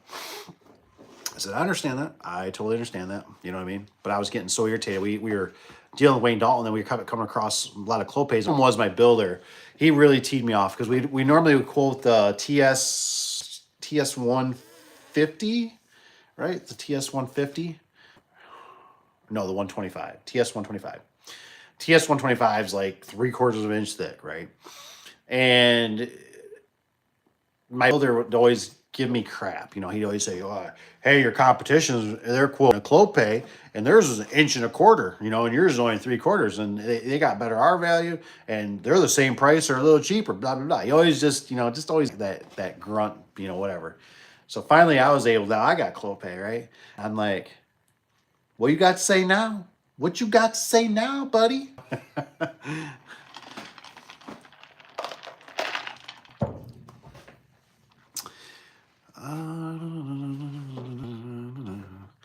Time day, North Central hardware boxes are packed better than Midland. Also, Dave, wow, that's impressive, man. I didn't know if you got any better than the Midland. I've only done the only thing I ever did with Midland. I don't think we've ever done a commercial one. We've done just residential. I know Raynard's even one of them. Raynard's a weird animal. Like I just cannot on board. Like there were some things like when we did some commercial Raynard, I was like, that's kind of a good idea, but I'm like, but why? I think they did those pucks with the bearings, so it was like you could easily change it out, like unbolt it on but it felt like putting in like easy set doors, from Menards. It was like, geez, there's a lot more steps to this, you know what I mean, than I'm used to. Eric says, Tanner, tell me more about North Central. JB, interesting time to drop into a stream. Hello, glad you're here. Tanner's got North Central will not warranty in anything over 24 wide. For the exact reason, it gets too hot. Yeah, the black doors, man. I tell you, I remember we had these blowout sections. They were made to bow. You know, I forget what they're called. They're around quite a bit. They use them on like grocery stores where the forklifts, because they always push skids up to the darn things, you know, in those back rooms. And I remember we had it all set, you know, and I think the guy wanted like, I think he wanted them brown. And the company basically told me, they're like, we do brown. And I'm like, well, like he's gonna have brown doors and then white sections, like, and they're like, I'm like, can I paint them? They're like, if you paint them, they're out of warranty. Like we, you know, I'm like, why? You know, and they're like because they get too hot and they'll warp, you know. And I'm like, interesting. And to be honest, I had a door that was facing south on my old houses, and that was a TS200, one of the biggest bad dog, you know, can it like a party, you know, whatever, a man cave. And so I thought, I want the biggest, baddest, and I do garage doors, so I want the biggest. I want the TS200, the, was it 17 or 14, 17 or something like that, R value. Insulated windows even, you know, built-in struts, baby. And I remember one time after it was installed, you know, on a summer day, right? The man door was right next to it, right? It was just around the corner, right? So I remember opening up the man door and I'm like, I like look at the door and I'm like, what the hell's wrong with this door? I was like, it looks like it's like a U shape, you know, like almost like somebody hit the door. So I'm like looking outside, I'm like, did the wife, I'm like, did somebody deliver something, a UPS truck? Why is the door bugged, you know? And I tell you, I mean, I could see it just plain as day. I could see struts were kinked, you know what I mean? And later that evening, went down. I went back out there. Now it's kind of in my brain a little bit, right? So I kind of recheck. I think I turned the sprinklers on, and I'm looking down that thing, and I go, that door don't look near as bad. It still looks like it's got a little bit. It ain't near as bad as what it was. And I went, wow. I went, that's amazing that door is you know, tweaking that much with the sun on it, and it's just a brown door. So it's like you think about black doors, it's like. And I remember Wayne Dalton had problems with some in Arizona. They were warranting them like left and right, replacing them for a subdivision. I heard they had all kinds of problems. And like I said, it's Arizona, baby. It gets hot down there. Heck, they melt trash can lids, right?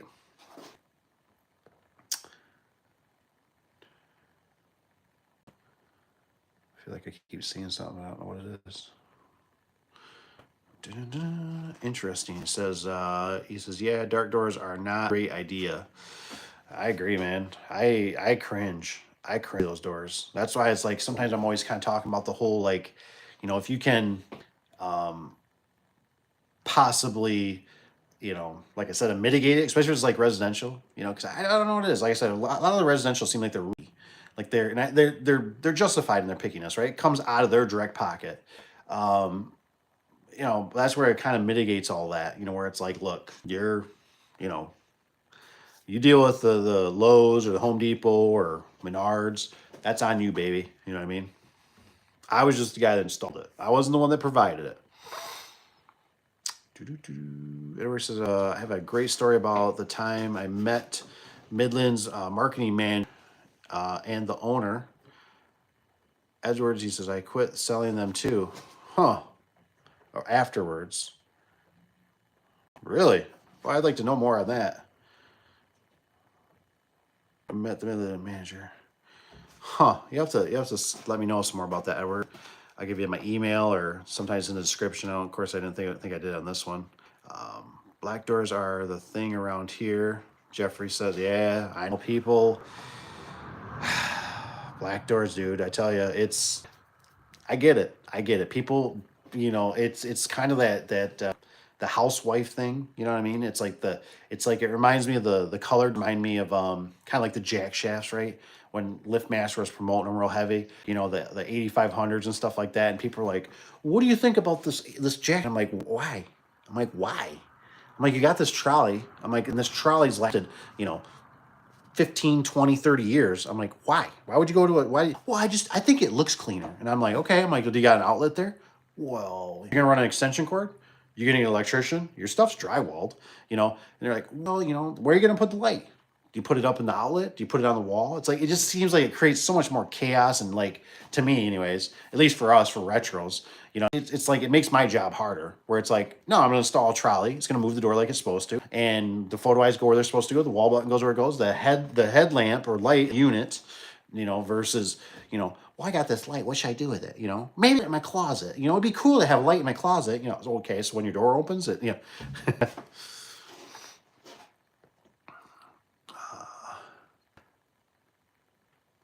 Peter's guy says, what happened, Edward? I know. Now I must know. Eric looked them up. He says they are out of, was it Badminton, Minnesota? Great Door, been a mom and pop company since the early 60s. Holy cow, that's a long time. They have been great to deal with, and he says Aunt Graga from Canada, Canadian, just bought them for their commercial line. So now it is a sister company. So if you have Graga or North Central, you can get either doors. That's nice. That is nice. Eric Scott, interesting. I agree. The story is for another time. I don't want to get into it. He says, we'd be here another hour. Well, like I said, too, if you think of it, or even if you want to send it to me, the email, the daveadubson@gmail.com, is typically most of my videos. You can always do that. Or you can always shoot me a text at 231-720-9675. You know, just a description on it. Like I said, maybe if you wanted me a video or something about it, be kind of interesting. I mean, that's maybe it's not long enough for that. But like I said, otherwise, too, we can always do another, like I said, maybe another live or something, share it on there. I know Eric's got darn it. I know I'm gonna lose sleep tonight. God darn it. I'm right there with you. Evan does LiftMaster. He says Evan's got his LiftMaster still have a Access Master. I thought they discontinued, but I still see a few of them. Canadian neck of the woods. In my Canadian neck of the woods. Oh, got it. The Access Master. I don't even know if I really know what that is. Huh. Interesting. Interesting. What is this? Let's see here. Midland. What did it got here? Lost. I'm lost in my spot here. Tanner's guy says he says that's what pissed me off. He says the most with Midland would sell direct to any commercial contractor or lumberyard. So any Yahoo, he says, could put them in. But wouldn't give me a company a shot. He says, that's okay. Oh, man. Yeah, it's kind of weird how that whole stuff works. You know what I mean? JB's guy says, hey, fellow door guys, snap off selling some good, what is it, locking jaw pliers, grips for $35. Holy cow, lifetime warranty. They actually working well. That's good to know.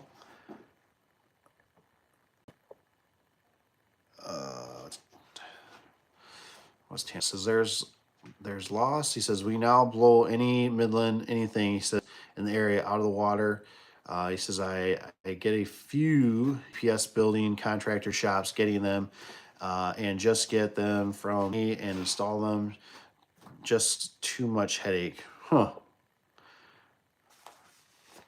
JB says I don't buy their impact rated 1 1/4 to 3/8 chucks. He says they break running a 7 driver. Dang, man, that's a bummer. It's weird how you got to find weird niches of tools, you know what I mean? Like when I do my tool buckets for a lot of these trucks, when I used to back there, I had to go like different stores. I ordered them like 3 different things offline of what I liked and what worked, what held up, you know? JB says, yeah, he says Rainer does stuff constantly. Yeah, they always had like, what was like, even the residential was like 1 1/4 springs. I was like, why? Like I never was like, wow, this is revolutionary. Wow, these work really, they're the best. It always just seemed like it made things way more complicated. Jeffrey says the thermal snap, his 150s are pretty good. Yeah, the TS 150s are always, they were kind of a decent line. I definitely don't recommend the TS 125s. I'd stay away from those. Those things are very problematic. I remember the TS 125 I did for the build, one of those budget jobs. This place had a lot of doors. I think it was at least, it might have been more. I'm just gonna say there was 4 doors. No, it was more. It was either 6 or 8 doors on each side of the building. They were building it for a tree company. They're gonna pull their trucks in. They can shut the doors and they can pull out just like a firm basically. And I installed all these doors, right? And I remember we were whipping through them, right? We're trying to get this job done. Nice job too, close to the shop. And I remember I installed them, and we got pretty much to the last door, And once we put that door up, there was no light in this building. No light. No window, no man doors that had lights. Garage door has no lights. Nothing. Stack that door. We get to the last one. And the building goes black, right? As we put it up, the sun's beating on us. And I couldn't believe my eyes. I looked across and I could see light in every garage door. I mean, like every section had like light coming through it, like pretty bad. Like somebody's right there with a flashlight beaming it in through a dark night. I mean, like I'm like, I mean, my heart sank. I just went, oh my God. We just installed all this product. And what it was is their end caps were like shifted wrong, or they were a little bit too big. So it wasn't allowing the door to seat down very good. And I tell you what, man, that was the time I thought of. I always mention those doors. I say those doors are like trying to. Could you imagine in a black building? You're in a dark building, and you're like, we're gonna plug this hole, and we're gonna use card. Let's say we're gonna use cardboard, and you stack cardboard on top of each other, right? And you'd be like, you still see light. Well, why do you see light? Because it's so thin. But now let's say you took mattresses, right? Maybe you took bed mattresses. Might be a good example. Mattresses and stack those, right? The light might not come through the gaps because it's a thicker wall, right? But the light can't travel through that. These things were so thin, and there was a malfunction. Don't get me wrong. And I mean, I was just like, what do you? Am I the only one? Tell me some stories if you got something. I feel like I'm the only one that has ever experienced this stuff. I mean, have you ever done like, like you do a whole job and you're like, I am so screwed. Like I am so screwed. Like we're gonna like your guys are looking at you, the customers looking at you, whatever. And they're like, what are you gonna do? What do you? And you're like, I'm just gonna go home and I'm gonna bullet. I don't know. I have no idea. I don't even know how to solve this without taking everything apart and modifying everything. And it was coincident that I was going down to the Wayne Dalton plant. And I remember I was riding down with a sales guy, and he had somebody else with him too. I think another door installer. And I told him about it, and he thought about it. And then on the trip back, I remember him saying, he goes, hey, I just let you know. He goes, we'll replace those sections. And I kept thinking to myself, well, that's generous of you. And I kept thinking, I go, replace the sections. I go, with more defective sections?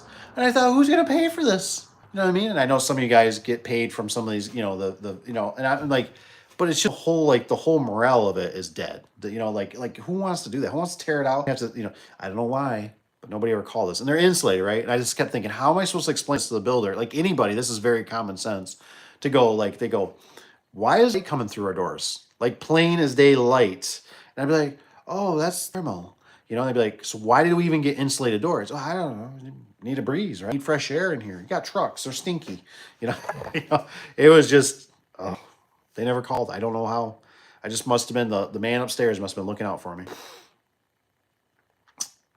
This is Rainer. Tanner says there's garbage. JB Rainer does weird stuff. 150. Tanner says they are notorious for filling with water and delaminating. Oh, the water thing. Oh, okay. So did them for my first 4 years when I started in 2010, and I don't think we ever put a door in that we did not have change out panels on. Shoes, that's a bummer, man.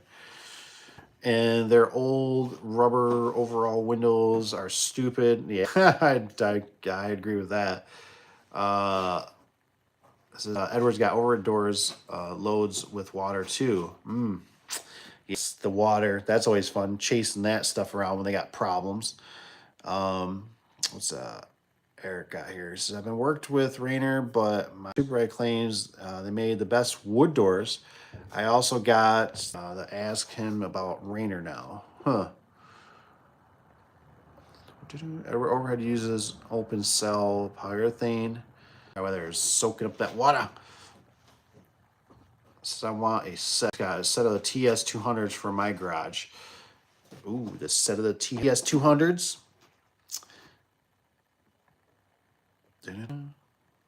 Tanner's got, and Rainer had stupid bright yellow plastic end caps.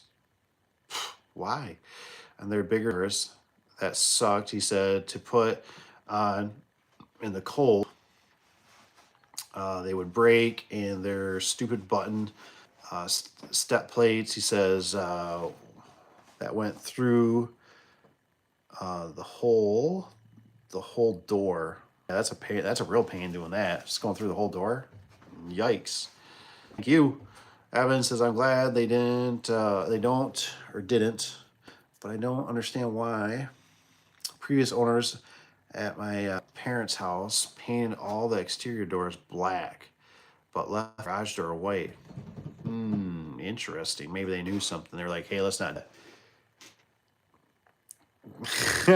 Tanner's guy says, Dave, if everyone sends you that, he says, story, he says, text it over.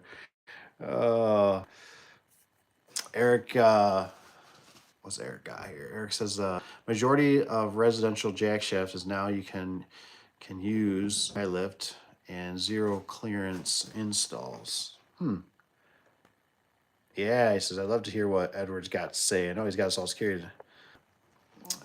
Access Master was a basic half horsepower Chamberlain with one piece rail, about $10 or $20 less than the Lift Master. Interesting. Access Master? I wonder where they were sold at. Eric says, I'm a cheapskate and I just use Ryobi tools, the Ryobi tools. Hey man, if whatever works, you know. JB says, hey, any of you know of a company besides Overhead in the Webster County area that needs a good guy? Let them know, please. Interesting. Tanner says, CH does dumb crap like that with their springs. Also, CH has kind of the crap door. He says, also very poor quality, missing wrong track. I feel like there's something going on with the Clopay. Guys that were mentioning one time about that. They have a common problem with the Clopay ones, the track, at least. All the time, had them Raynard my first 4 years starting out. And after I left that company, so I started my own, have done a handful of CHI over the last 10 years, and they suck. No CHI, no CHI. We have a vendor for the CHI we always go to. I thought CHI was kind of similar to like the standard ones. Never a lot of new installs of them.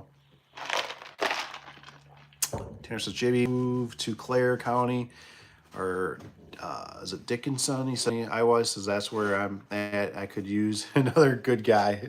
Yeah, absolutely. Jeffrey's guy says they like 1 3/4 springs for sure. Those weird ones.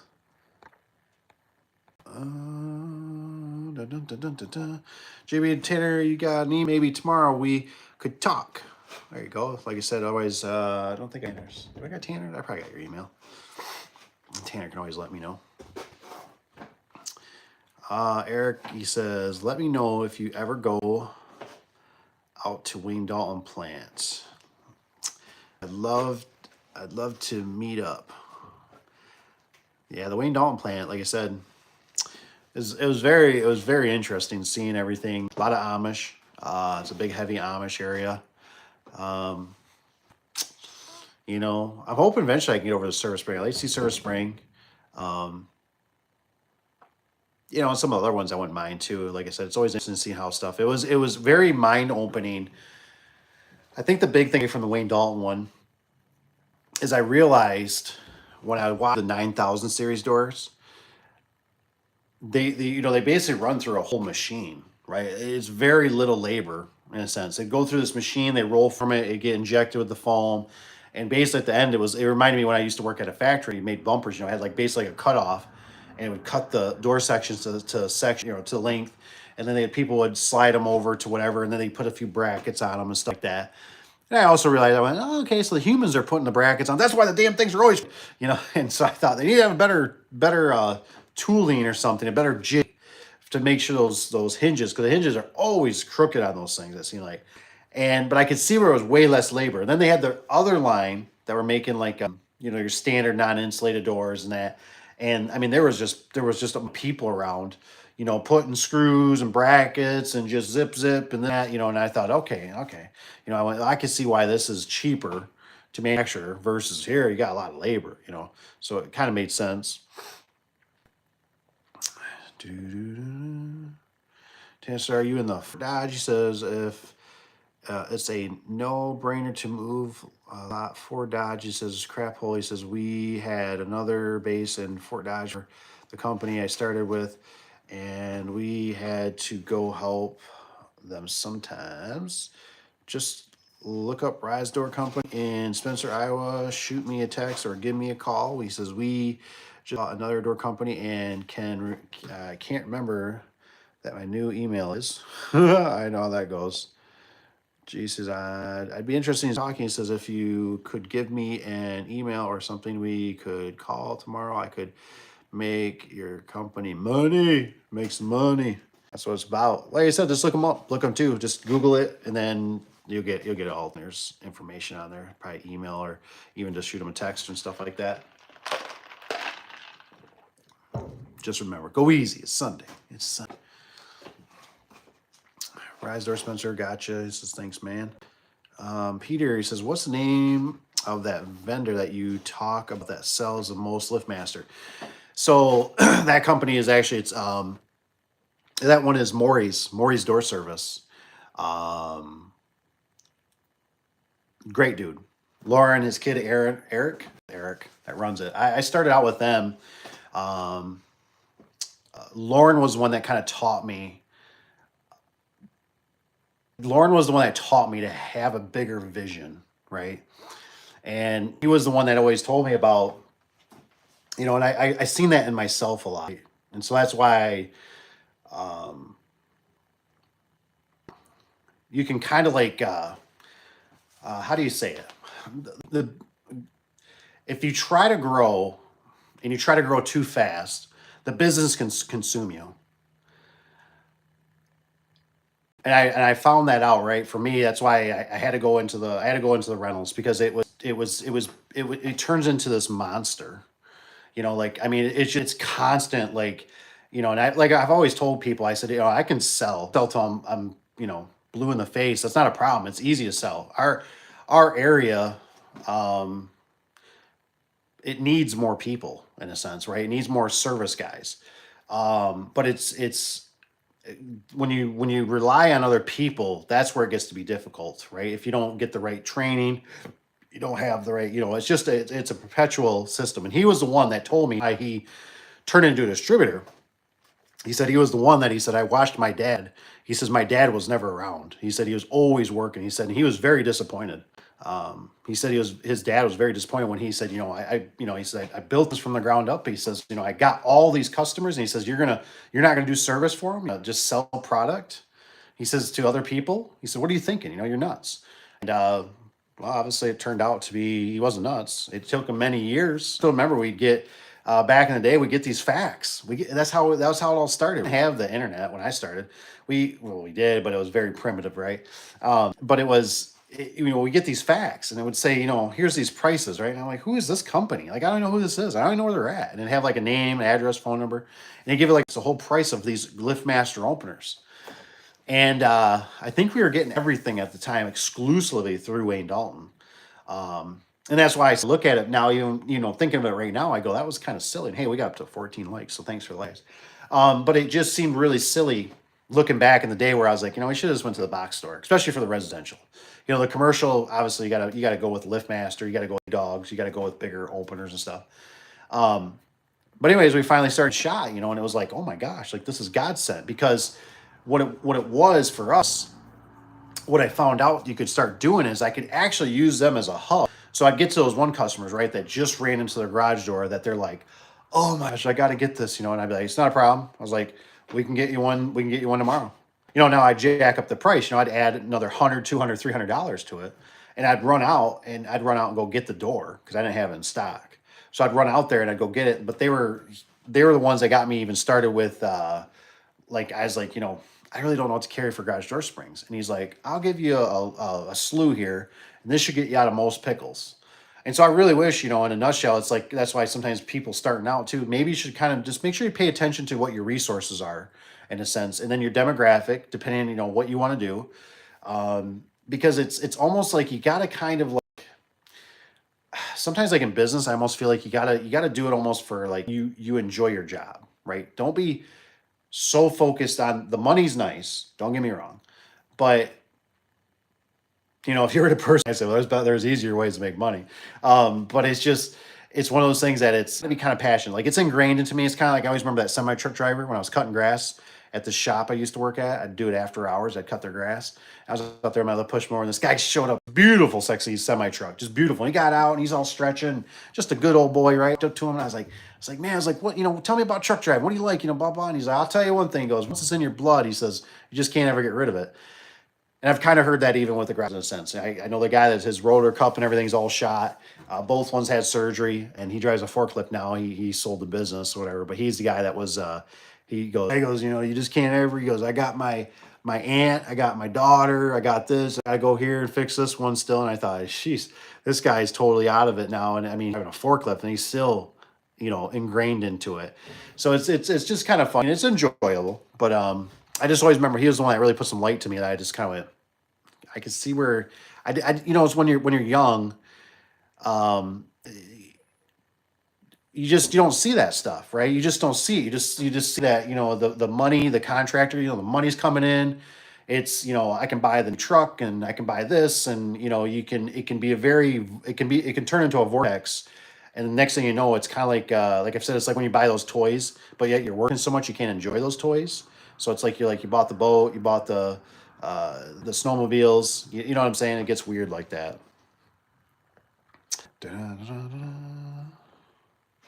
Eric says, what is your experience with CHI? I don't have much experience with CHI. I've only done sections. We have a company that's kind of far away. That's probably an all of an hour to 30 minutes drive just to go get them. But once we come across those people that needed them, I don't even feel like we use them anymore. I feel like it's almost like we replace them. Like we just replace the door. It's just cheaper than trying to order it, wait for them.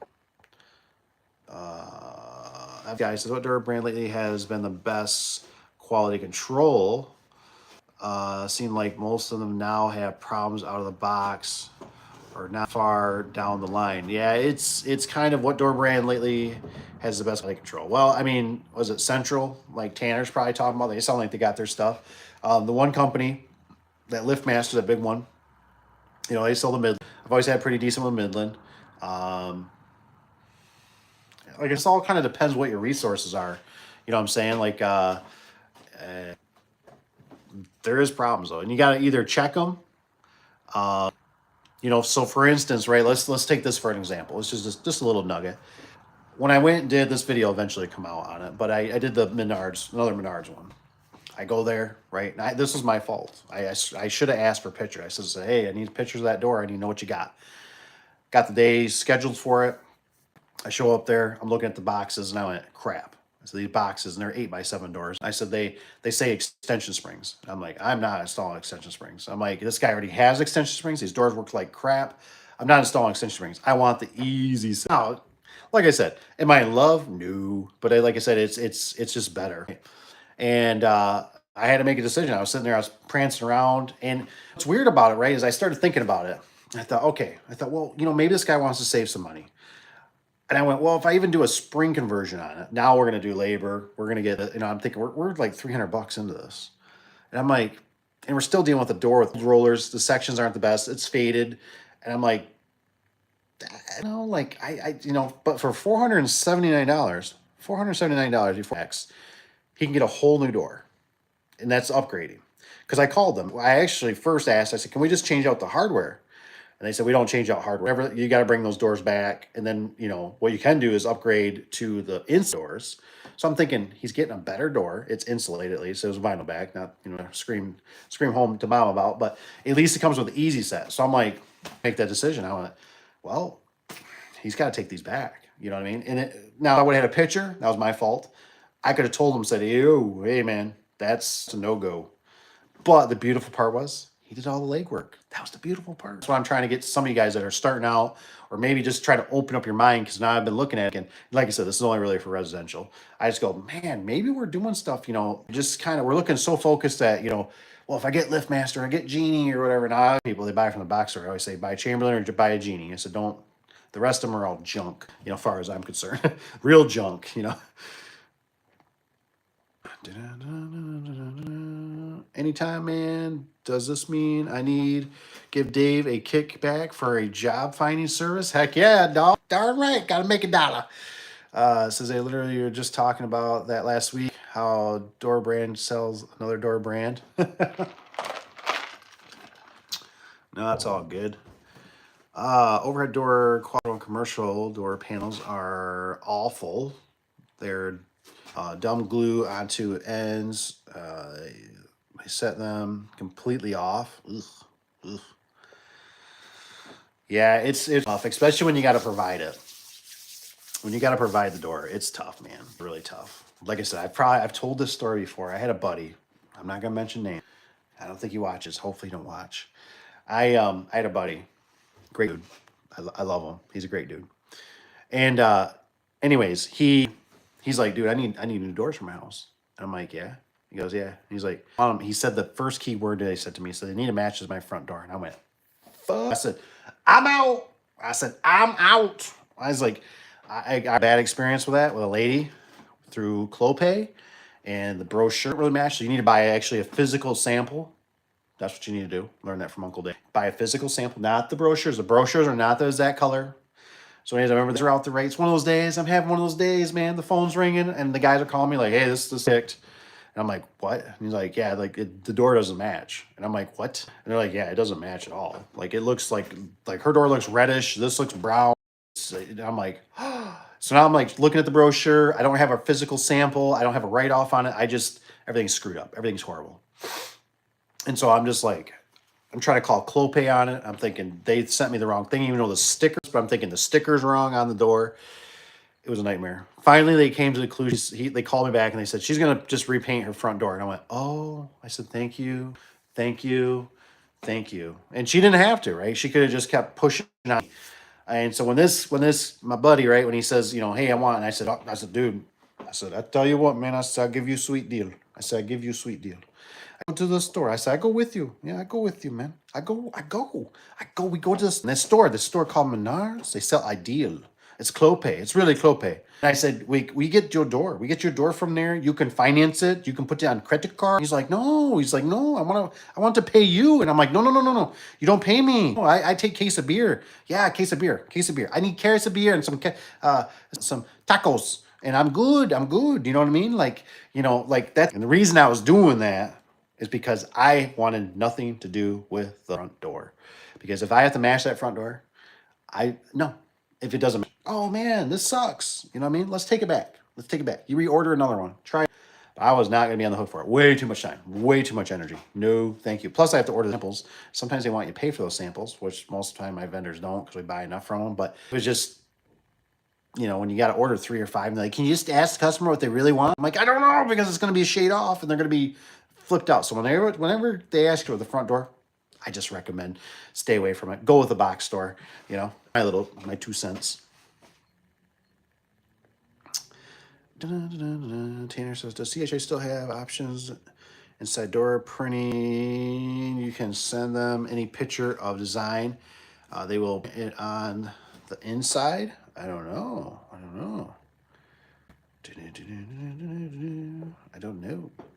That's how I look at it, and I just can't keep up. At least I can't. Like I said, even with employees and 2 secretaries, I can't keep up. Like, it's better for the customer just to order it. Just like you just go online and you deal with their website and you deal with all their questions and all that jazz, and then boom, here you go. Go ahead and order it. It shows up. Oh, it's damaged. Oh, we're gonna have to warranty this. Oh, it's this. Nope, it's just on. That's a bummer. Sorry to hear, man. Tanner's got, I hate already. We call them red ribbon. He says red ribbon. It will not be easy. My last Sunday unloaded moving. Was it moving to Mondays? Too much too much with church and little girl now, but we have 30 by 18, 26, and 12 to unload. And that's on a Sunday, right, Tanner? That's crazy, man. That's crazy. Oh, yeah, right there. It's in the morning. Whew. That is, man. Say, so I haven't seen it, Tanner. That would be a great feature. That is a lot of weight to move. That is a lot of weight to move. It was pretty cool. You could do a family portrait. Whoa. If you wanted, Elliot says, and put still CHI says they have a lot of options, but still poor facility quality, big panel gaps, he says, and run like hell no matter how good you install it. That's funny. Enjoy working. JB says overhead is interesting. He said I really enjoy working with and learning from the skilled guys. Oh yeah. Says He says yeah. He says we do a lot of commercial. I'm more of commercial guy, but looking into more guy possibly. He says I need 2 guys for residential and 2 to 3 for commercial, and a guy dedicated for only service. Service, baby. Service. He says, Tanner says work. He says we have up to 13, 20 calls a day. Cuts into installs. I know exactly how that feels. That's why a lot of times, like I said, we just always commercial. Now, see, here's the thing too. One of our bigger, I don't know. So the one place, Reliable don't do any residential anymore. So what they do is kind of weird. They actually let some of their guys do it on like the weekends, because I've seen trucks before in the driveways, and I'm like, what the hell is that guy doing there on a weekend doing a residential, right? It's like they let some of their guys do it as like kind of like overtime, a little bit of, they'll use a truck. That's always a gray area to me, right? Because that's what I've noticed before with them. You start doing that, right? And it's one of those things that almost gives me the shakes, because I look at it and I go, there became a time in my life that I thought I want to enjoy my weeks. I want to enjoy my after hours. And I remember that if they're out there, right, there's a possibility, and there's going to be. There's going to absolutely be. It happened to me many a times, right? I mean, think about this, right? Here's one I remember. We have a party we've been planning for one of my daughters. I think it was my first daughter. We're all excited. We got the bounce house. Neighbors got the pool. We took the fence down so we could share. The neighbors really cool about letting us use their yard. That people are gonna park in our. We got buffet. We got food. I mean, we got everything, right? We got a huge crowd. I let all the neighbors know that we're gonna have a party. They're more welcome to come. They were doing a pig roast. And I'll never forget that we're there, right? And I remember a cop showing up, and he's asking for my wife. And I'm like, do I tell this guy? And I'm 2 beers in right now. And I'm like, everybody to me going, and he's like, is your wife, blah, blah, blah. And I'm like, yeah. And I'm like, he's like, where is she? Like, do I squeal on her? You know what I mean? Anyways, it was stuff like that with employees, with a lot of that stuff, right?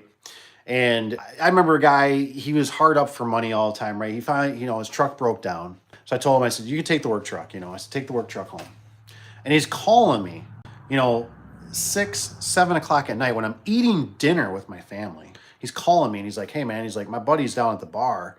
He's like, is it okay? Is it cool to take the truck? And I'm like, no. Like, you can't take the truck. I'm like, for one, the cabs don't lock that good on it, right? They're just the cheap locks, and I don't even know if the key's in there for it or whatever. So for one, my truck's going down there, that there could be theft. For two, are you going to drink? I would assume if you're going to a bar. I mean, not that you have to. You might just be getting dinner, right? I don't want my truck associated with a bar. You know what I mean? And I'm like, no. I mean, just constant little things like that. And then you spend the extra money, PS on them. I've had that where then it's, turns into certain stuff too. You got to monitor it. It's money. It's, you got to take a spy to get the service done, have them install it. It's like, it can be a little bit daunting. I didn't know where I was going with that. Tanner says work, we can have 13 to 20 service calls a day, custom to installs. Oh, so what I was getting at that was that the one company, that's all, they don't do no resis. And I really think once you kind of get bigger, like for us, we'll use them for filler. So I think Cap, what he does is he puts them, they can have Monday, they can have Friday. That's it. But there's no service, there's no resis, I should say, in the middle of the week. That seems to work out pretty good. So it's all dedicated for commercial. If somebody drops in, they really need something, they got to call somebody else, or they got to wait till Friday or Monday to get service, Right on, man. He said, I'm looking forward to calling. He says, I don't have bars, though. He says, hi. He says, I'm pretty much everything. He says, else. His bars are nothing. Shit, he'll give you a set of winding bars. I mean, I just looked up. I'd send you, it's on this phone, taking Amazon. Their bars even got little rubber grips on them. They're round, of course, but $46. How do you beat that? $46 for a pair of 207 springs, winding bars. They even give you some really cheesy gloves and a wrench. $46. I couldn't believe it. I'm like, I showed the wife. She's like, holy crap. Like, and I'm like, yeah. I'm like, Amazon. Like this for $46 for a pair of springs. I'm like, what are springs like now? They like 40, 60 bucks a piece. Smarter, not harder. Let's say JV says, buy a physical sample. He says, there's a pro tip. Thanks. Absolutely, man. If there's something out of the whole thing, like I said, if you're doing colored doors or the wood grain or whatever from the manufacturer, absolutely. I cannot stress enough. Get the original sample so you can literally take it and give it to the customer. And, they can put it up to their door and you say, look, put a big X on the back or something, or initial the damn thing or whatever, anything to validate, because I didn't know what I did wrong. Because when I met with this customer, and this customer was a little ways away, it was all about an hour and 15 minutes one way. I met with them. They wanted this door. I sat down with 2 brochures and I went, okay. I said, you want this one? Okay. And I took a permanent, I circled it. And I went in my brochure and I circled this. And I said, okay, here's your brochure. Here's my brochure. If anything changes, let me know. But this is what we're going to order. And they said, okay, blah, blah. We were all on the same page. She looked at it, but like I said, the brochure, when it comes to color doors, unless it's like maybe black or something, I don't know. But when it's those shades, like, oak to cherry to whatever, I would never trust that. I'd order the sample. And the problem was it was order took, whatever, 3-6 weeks to get it to come in. So I had time. And after a little bit of time, I could have canceled the order. But man, that was a big mess up. So anytime I deal with those color doors, typically it's like you just get them from the box store. Or it's, if you're going to have to go through me, we got to get a sample. And then we got to get that. We're at, half town, non-refundable.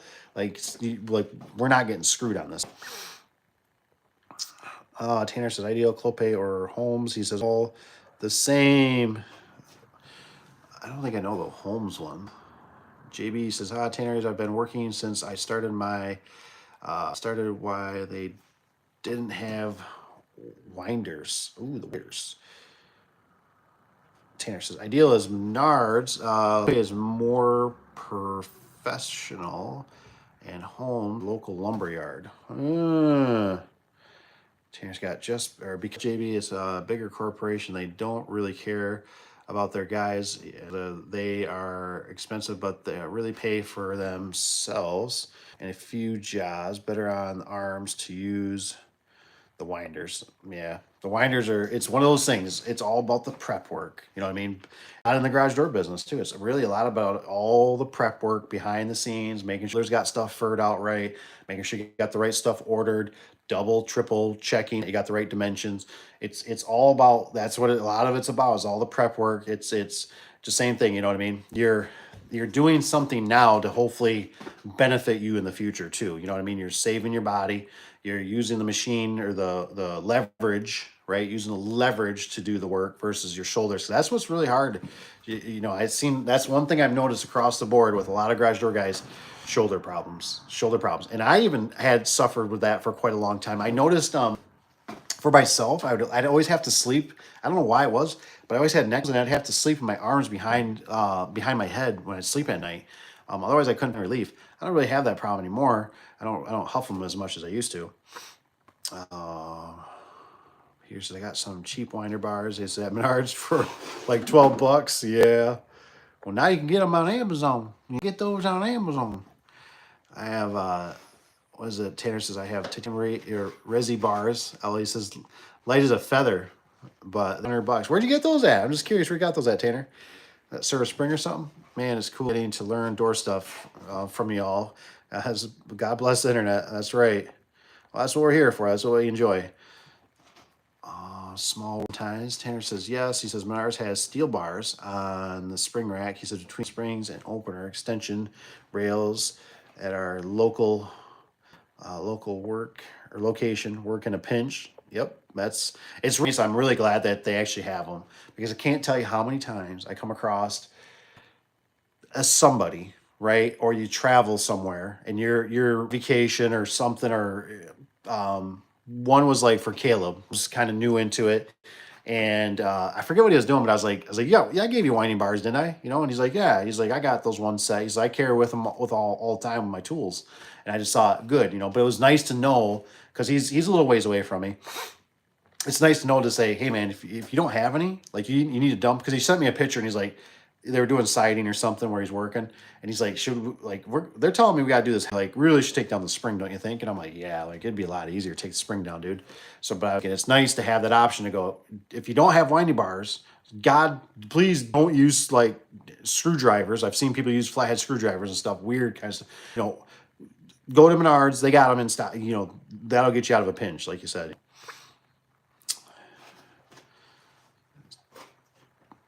JB says, how are tanium bars only 100 bucks? I know. It's like, it is a very small. Find that out every day. Where's Tony? Tony got the evil eye.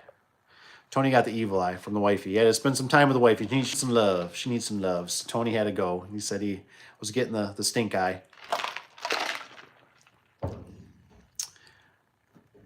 Got them from Denko. Gotcha. That's probably why I've never seen them. I don't remember seeing those in Service Spring. Maybe they got them now. I don't know. JB says swaying up on a lift 30 plus feet in the air. One double springs. Yeah, is BS, man. That is hardcore stuff. That's what you want. You want the Sure Winder or the Brute Winder, or maybe the Spring Turner. But I'd go Sure Winder or Brute Winder. So I was always, JB said, I was always really surprised the company didn't get winders. You know, tough because even though we got the Spring Turner, far as I know, right, the guys, normally if somebody likes something, it gets stuck on their truck by accident. You know what I mean? Like it just kind of, ooh, it's, sorry, I forgot back in the office. And I've noticed the Spring Turner. I think people are intimidated by it. I don't think sometimes people understand, because like I really noticed it when I worked with Josh, and I did 3 doors consecutively. They had both 2 springs, and I forget the ID on them. If they were 3-inch or something, 2 and something, 5/8. I don't know. I went through 3 doors, you know, in a line, and I realized when I got to the last door, I'm sitting there and I'm thinking, damn, I'm not even really, you know, I'm just hot out that day, but I'm not hemorrhaging. Where it almost was a pleasure to do it versus like every time I've always been on a lift with a guy, right? It's always like, you're one, right? Yeah, you do one, I'll do one. Next one's, you know, you're gonna do one, I'll do one. You know, and it's like you're always kind of like sitting there like, man, is there anything on the ground that needs to get done? Like, I don't want to one damn spring, you know. But with this, you know, there's a little setup, a little nest to it. But then when you use the drill, like I said, you just get the memory muscle, the muscle memory of it. Not that bad. It's really nice, you know. And the fact that you're not, you know, because you know when you rings, man, you can feel that when you're you know, especially when you're into it. But I get maybe the reason I was going to say they don't buy them is they're expensive. You know what I mean? And if they buy them and they don't use them, I know there's some guys that are just, you know, these are the winders right here, and it's like, yeah, I get that, man. But I tell you what, the older you get, the more you look at a forklift, the look at a scissor lift, the more you look at a skid steer and go, screw that. I ain't lifting that. Let that thing do that. Let the hydraulics, let the electricity, let the whatever, the leverage, you know. And that's always what I'm trying to somewhat always portray on this channel a little bit too, is like, there's leverage, use leverage to your advantage. If it's using leverage, using the box that works good for you because they're right around the corner and you get good service, then use them. If you got a vendor who gives you really good service, use them. If you got a dealership for a vehicle, they give you really good service, use them. I mean, it's all about, it's a matter of just, people normally want stuff to work. It's normally not, never noticed it being so much brand, kind of like vehicles. Even like I've noticed, like my mom's one, love you mom, but she is like, she'll look at a car and it's like, oh, I like the color, I like these features, and I'm like, yeah, this thing's got like a lemon of a motor, man. These are like, but it's nice. I really like it, right? Just so on the visual of stuff. So you just gotta, look around stuff. You know what I mean? Just sometimes garage doors the same way. It's like women just look at the outside, right? Where the men's like, I want the function, I want the better rollers, I want good hinges. I don't. How often do I gotta oil this thing? I want something like, I want better springs.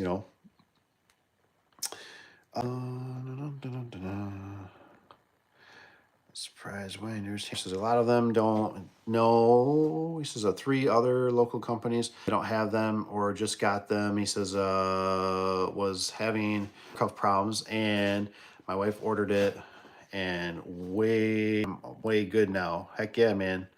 That's awesome to hear. Rusty says plane just landed. Holy cow, must have been talking for a while.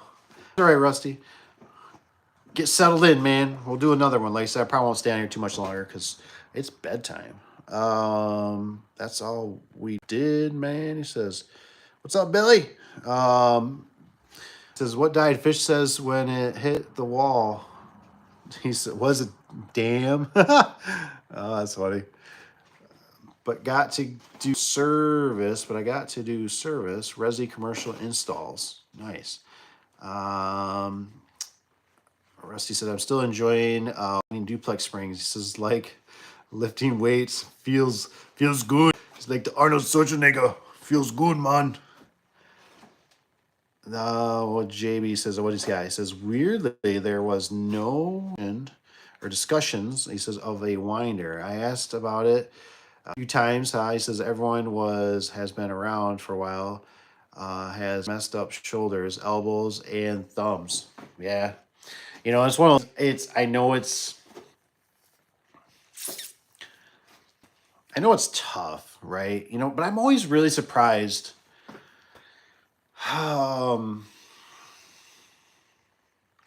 It's just one of those things with age.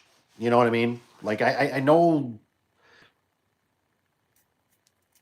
I don't know how to say it. Like I don't even know if I really want to say, I don't know if I'm even saying it right. I just sit here and I think about it and I just go, I look at it and I go, nowadays, right?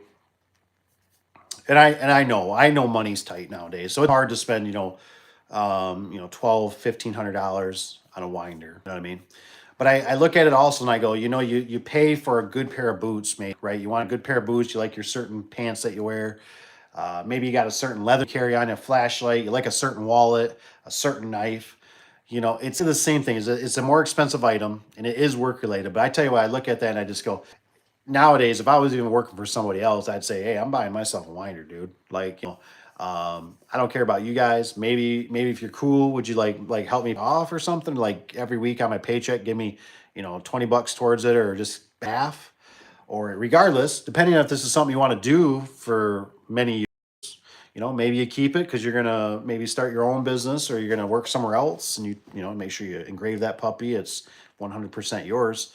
I definitely, it's like I look at it and I go, gosh, for the surgeries to the pain things, no, it's worth it just to get it. Just get it. I mean, I think that's one of the most hardest things. It's all hard work. Don't get me wrong. Getting up in the lift, snatch, that's hard on your knees. But anything you can do with the springs, you got to wind them. You got to wind them. So it's like you got to be there.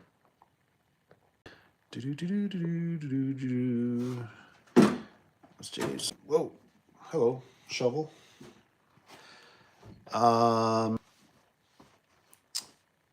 Into the top. What does it say, James? I literally don't flip my winding bars into the top of one hand because I saw long-term wear on door guys. Ooh, yes. JB says, I'm with you, Rusty. It's a great workout. That's right. That's right.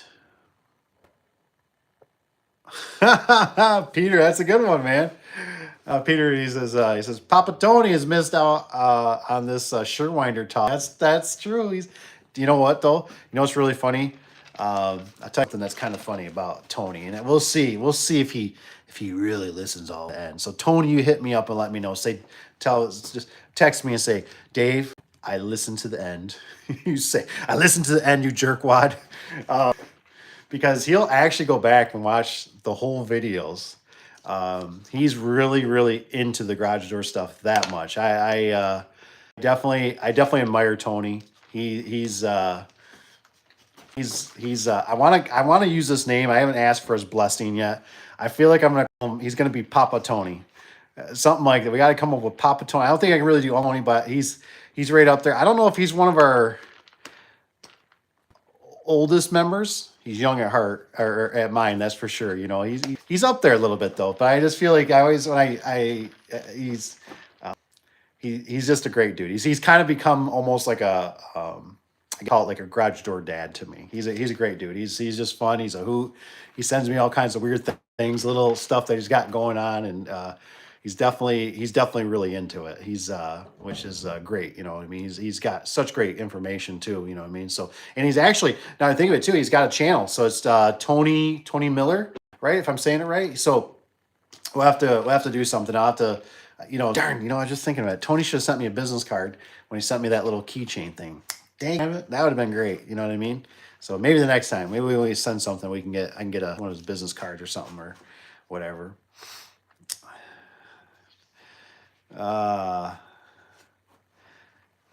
So he's probably out shopping for a new back brace or knee pads. I know, joking. Oh man, that's funny. That's funny. I love it. I love it. Yeah, I don't know if he's been wearing his suspenders, man. I got mine. I got my suspenders on right here. I got my suspenders, man. I love my suspenders. I wear a lot of stuff. I wear it all the time. I found it in life for just everything I deal with because I'm always dealing with something. I'm always in a pit, working on a pump or something. I like having my flashlight. I like having my phone. I got my wallet. I got whatever, man. I got all kinds of stuff. Knife, you name it. You know what I mean? Pocket knife or whatever.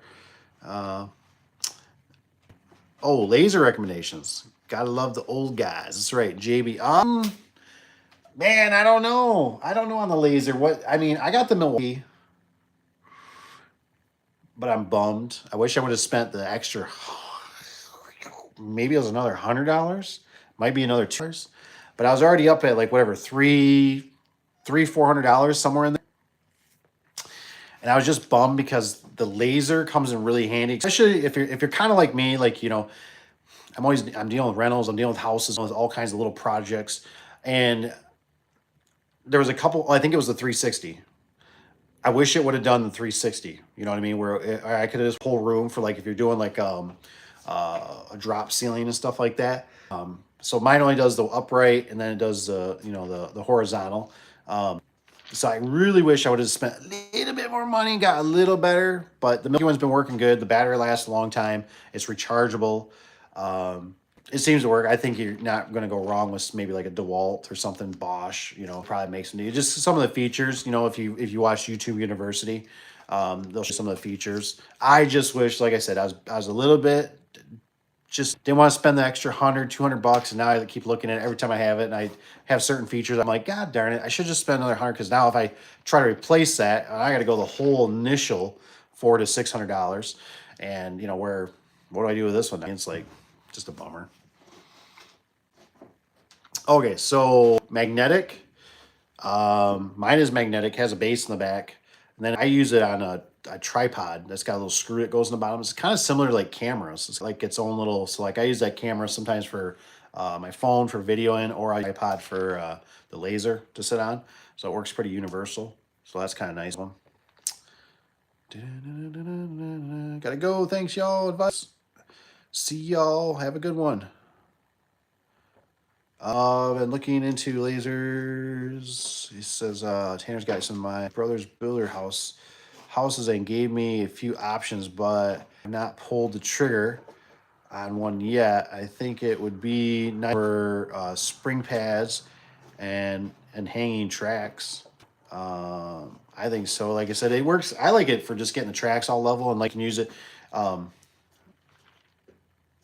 I don't know. I think it's nice, you know, but I think honestly, I think who'd be really good at it is Tanner. I think Tanner would be really good with laser because Tanner does a lot of measuring where I'm very freestyle. I'm more of I just stand back and look at stuff. I'm like, that's good. Go up a little higher. He measures. I don't know if it's just because I deal with a lot of different brands and every manufacturer has different plates and thickness. And so it's like sometimes it works and other times, depending on what manufacturer. And I don't ever keep a list all in my head of like, oh, sure. I know for sure I can measure off or stuff is square. So I'm always like using lasers to kind of back me up a little bit. Stay for the laser. He says magnetic. Laser distance measuring tool. Laser distance measuring tool. Shoot my distance and hangs. He said works really good, but still can be off if their walks are not great. Oh, their walls. Yeah, I gotta have certain things I use a tape measure. I mean, for certain things, kind of, like I always loved the laser for like the red steel buildings, you know, so I could shoot the laser and, you know, get up to the top where, you know, tape measure, you know how it is. Once you get past 12 feet, whatever it is, 14, the tape measure is always breaking on you. Actually, let me grab something real quick.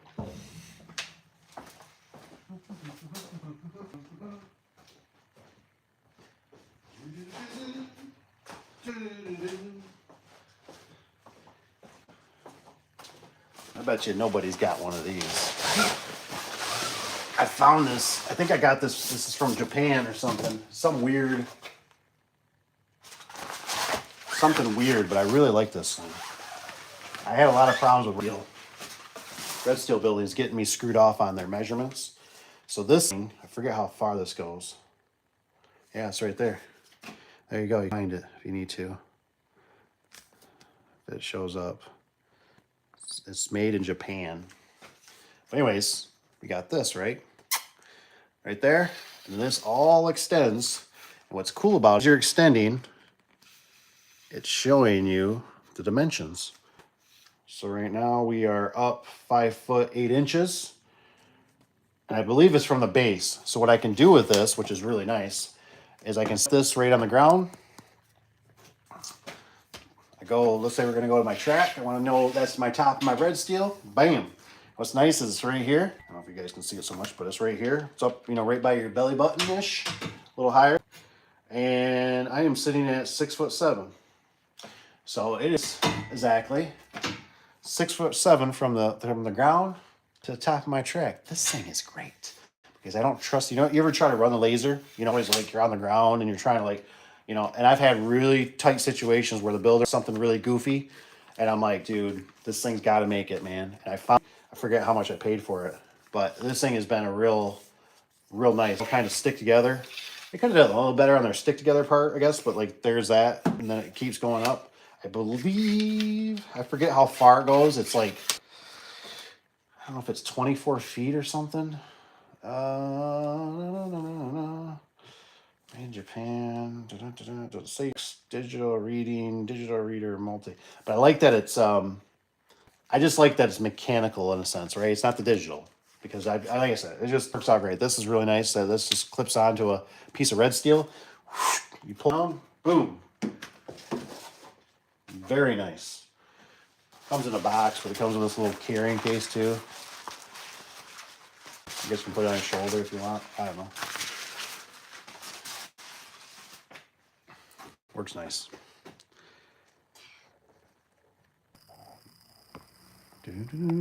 Yeah, I need to buy a laser measuring. He says they are super accurate. So I noticed too, like I always use, I don't think I got one that's around here. I use those Bosch. Those ones have been the most simple. Simpler is better. That's what I found out. Simpler is better. So I use the Bosch ones. I think you can buy them at like Lowe's. They're not very expensive. Those were just phenomenal. I bought some one that had all kinds of like it could do all kinds of geometry crap to it. And I was constantly playing with it because it would be like, you know, where you're measuring it from the base, from this. It was just a nightmare.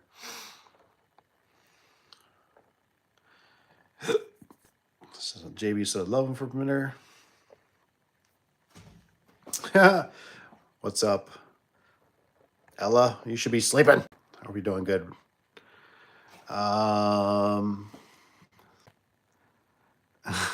She says that. That's my uncle. Yes, Ella. That's so cool. Tanner says, I just use a DeWalt 50-foot one. It's like 50 or less. Tanner, Ella, Dave is married to a nice lady. Ella, she's funny. She lives my uncle. That'd be her. That's her aunt, my wife.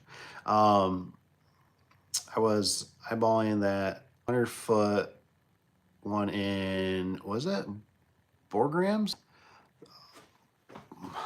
What is that? I have to take a look at that. JB, you might have to let me know. It says, what is it? I was eyeballing that 100-foot. It says, he says, okay, then it's acceptable. Tanner says, yeah, I'm going to get that one too. I run into buildings that are farther than 50 foot, so it would be nice. Huh. What's it called? A salt measure? You guys are talking like Chinese to me here. I'm gonna snap. I'm gonna have to be like in this crap tonight. See what you guys are talking about here. He says, looks like a fishing pole. So, and the customer has a nice pond, Dave, and can go fishing. That's right. That's right. Kimberly, who? Kimberly, the one that would come haunt me after retirement? I'm just curious. Programs. Tanner says 100 laser distance tool at. Oh, okay. Is it Bombgars? Is that like an online website or something? I have to check it. I wish I could remember what this one was. This one's almost on the fritz of not making it for some of the buildings, but on the most part, I feel like it was 20 some feet. Pull until firmly secure. Wipe moisture off sections. I just really like that this thing was mechanical though, because sometimes, unless you bring like a board with you or something, I don't know, unless you guys know any tricks, you know, say you bring a 4-foot board or something so you can stand up. Otherwise, I've been on the ground with the laser on the concrete and I'm like trying, and then you try to like zap it to save it, which works most of the time. But I don't know about you, but I'm always a little bit haunted by the lasers. I'm always like, what if I was catching the next purline or that beam that was up there that was in the way, you know, and you know what I mean? Because you know how it is. You only got one shot when that door, you know, comes in and your guys are installing it or yourself installing it, and you're like, oh, well, this isn't quite what it was supposed to be. Especially like what's happened a lot for us. We get a lot of, you know, like they're gonna put a crane in here, so we got to get that door up the wall, up the ceiling, and then they're gonna put a crane track in there. That happens a lot where that's a real pain. So that's where this comes in. Like I'm like, I can double, triple, quadruple check and make sure we are dead nuts for my floor to ceiling. Oh, I love it. JB's guy said, might have to unsubscribe. He says it's a local lumberyard or hardware store here in Iowa. Oh, it's a good guy in Spirit Lake Bombards. He says is an animal, knows everything about every tool there. Really? Do you use laser to line up hardware on headers? That's kind of a hit and miss for the headers. What I've been doing with it now lately is, for at least residential, I've been shooting it, and I'll tape measure off the top my my verticals, and that'll get my track, and then I just build off of that. Tanner measures. I think Tanner measures the springs and that. Actually, what I'd like to do eventually, someday, is I'd like to get over to Tanner's, and I believe, I'm thinking about it for a second. I believe Tanner is honestly the best installer. His craft was really good. I mean, mid supports. I mean, just seems like he does really good, right? I would. He's better than me. You know what I mean? I see some of his work and I go, damn. I go, that looks good. So I'd love to always. I always been wanting. I want to get over there. I'd love to take some, see what he's doing, because he measures off.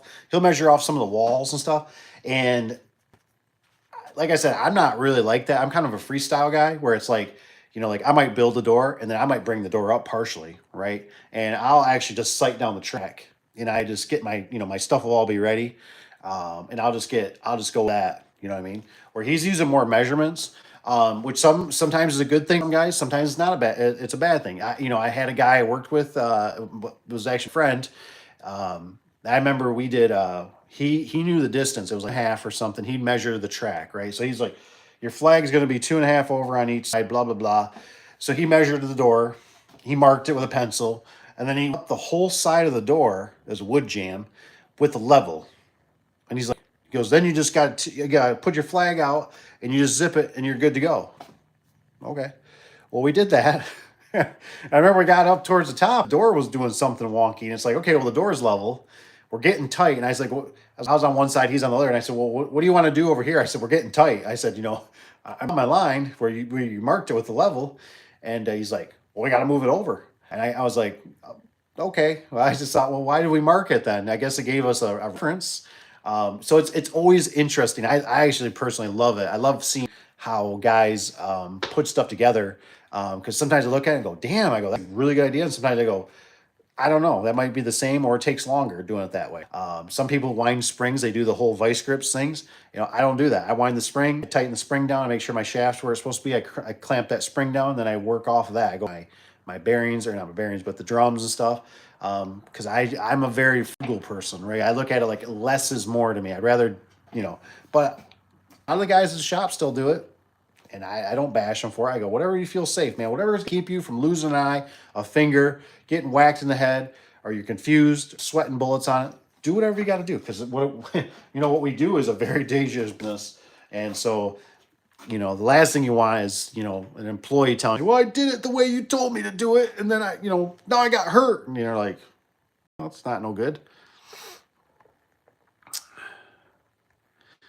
Lineup hardware says, no, he says, I measure the springs and then divide it from evenly, he says, with a tape measure or my tool. Oh, dang, he says, y'all know each other. He says, I am the best, Dave, but there is always ways to do better. That is true. Say, right? What is it? There's always somebody better than you. There's always somebody below you, right? I wasn't meaning finding the true center. I wasn't meaning finding the true center. He says, I was talking more, keeping drive shaft level across the headers. This is my bad. Looking forward to learning from different companies. Oh yeah, just measure, he says, to the center of the bearing bracket, the door level. He says, and the track is right. It should be within a quarter. Just use the top panel. Make sure level lines on my spring bracket measure up. That's what I want to dabble with it to save on time with that line across. Yeah, you're probably right, Tanner, because that's kind of what I do. I normally go off my end bearing plates, the hole. So like I'll shoot my laser, and it's depending on where it's hitting the hole. I try to obviously for the middle because that just makes it easier. Get it on an angle. That does seem to work pretty good, because that's one thing you fight with. But it's still weird. Sometimes you still put them together, especially if you got an adjustable center coupler. And I don't know, I'm just a fanatic a little bit. I still like to go off my center coupler. Center coupler, something don't look right. You know, if it's got the gap in the bottom, you got to lift it up. If it's at the top, you got to bring it down. You know, I try to get that center coupler because, man, I've had center couplers, especially if it's got a jack shaft on it. So I still try to favor that a little bit. And then my Marriott too is obviously the adjustable center couplers have gotten better. They got the set screw on them, right? The nut, that's helped, but they still get wobble in them, and they still, the keys will fall out. So I've cheated sometimes when I'm in a pinch. I've used electrical tape. I've used hose clamps. I really like the split collars. That's the way to go, the proper way to go. But sometimes I've just had it where I'm out of split collars. I forgot to put a solid collar on there. Maybe I have that. You can do a solid one too. That's fine. So anything is better than nothing, I figure, because at least it keeps that darn key in there. Because that key goes out, that's when the door will do that whole, you know, shift or throw a cable or something gets weird. You know, so it's just, you know, big doors really, you know, they really need preventives. That's one of those things that everybody should be looking at. That center coupler, looking at how much there's, you know, wear in there, on the shaft, the keyway.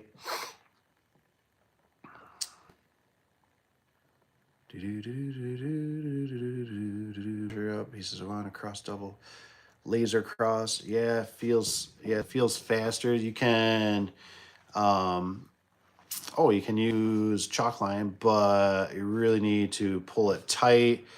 And I don't like leaving chalk line. Yeah. Coil spring. Got a trip check. He says with tape and common sense. Triple check. That's right. What I hit there. Very true. Common sense is people's biggest problems these days. I totally get that. Totally get that. So anywho, I'm gonna jump off here, guys. Get yourself a Shearwinder from Tony. Get yourself a Japan tape measure. Help you on those big commercial jobs. Get yourself a laser measurer. Get yourself all kind of gizmos. But anywho, hope you guys have a good night. Have a good Sunday. We'll talk to you on the next one. And remember, keep your fingers. Good luck, Tanner, too, about tomorrow. A lot of doors, man. I'd help you if I could, if I was closer. But I'll be snoozing. See you guys.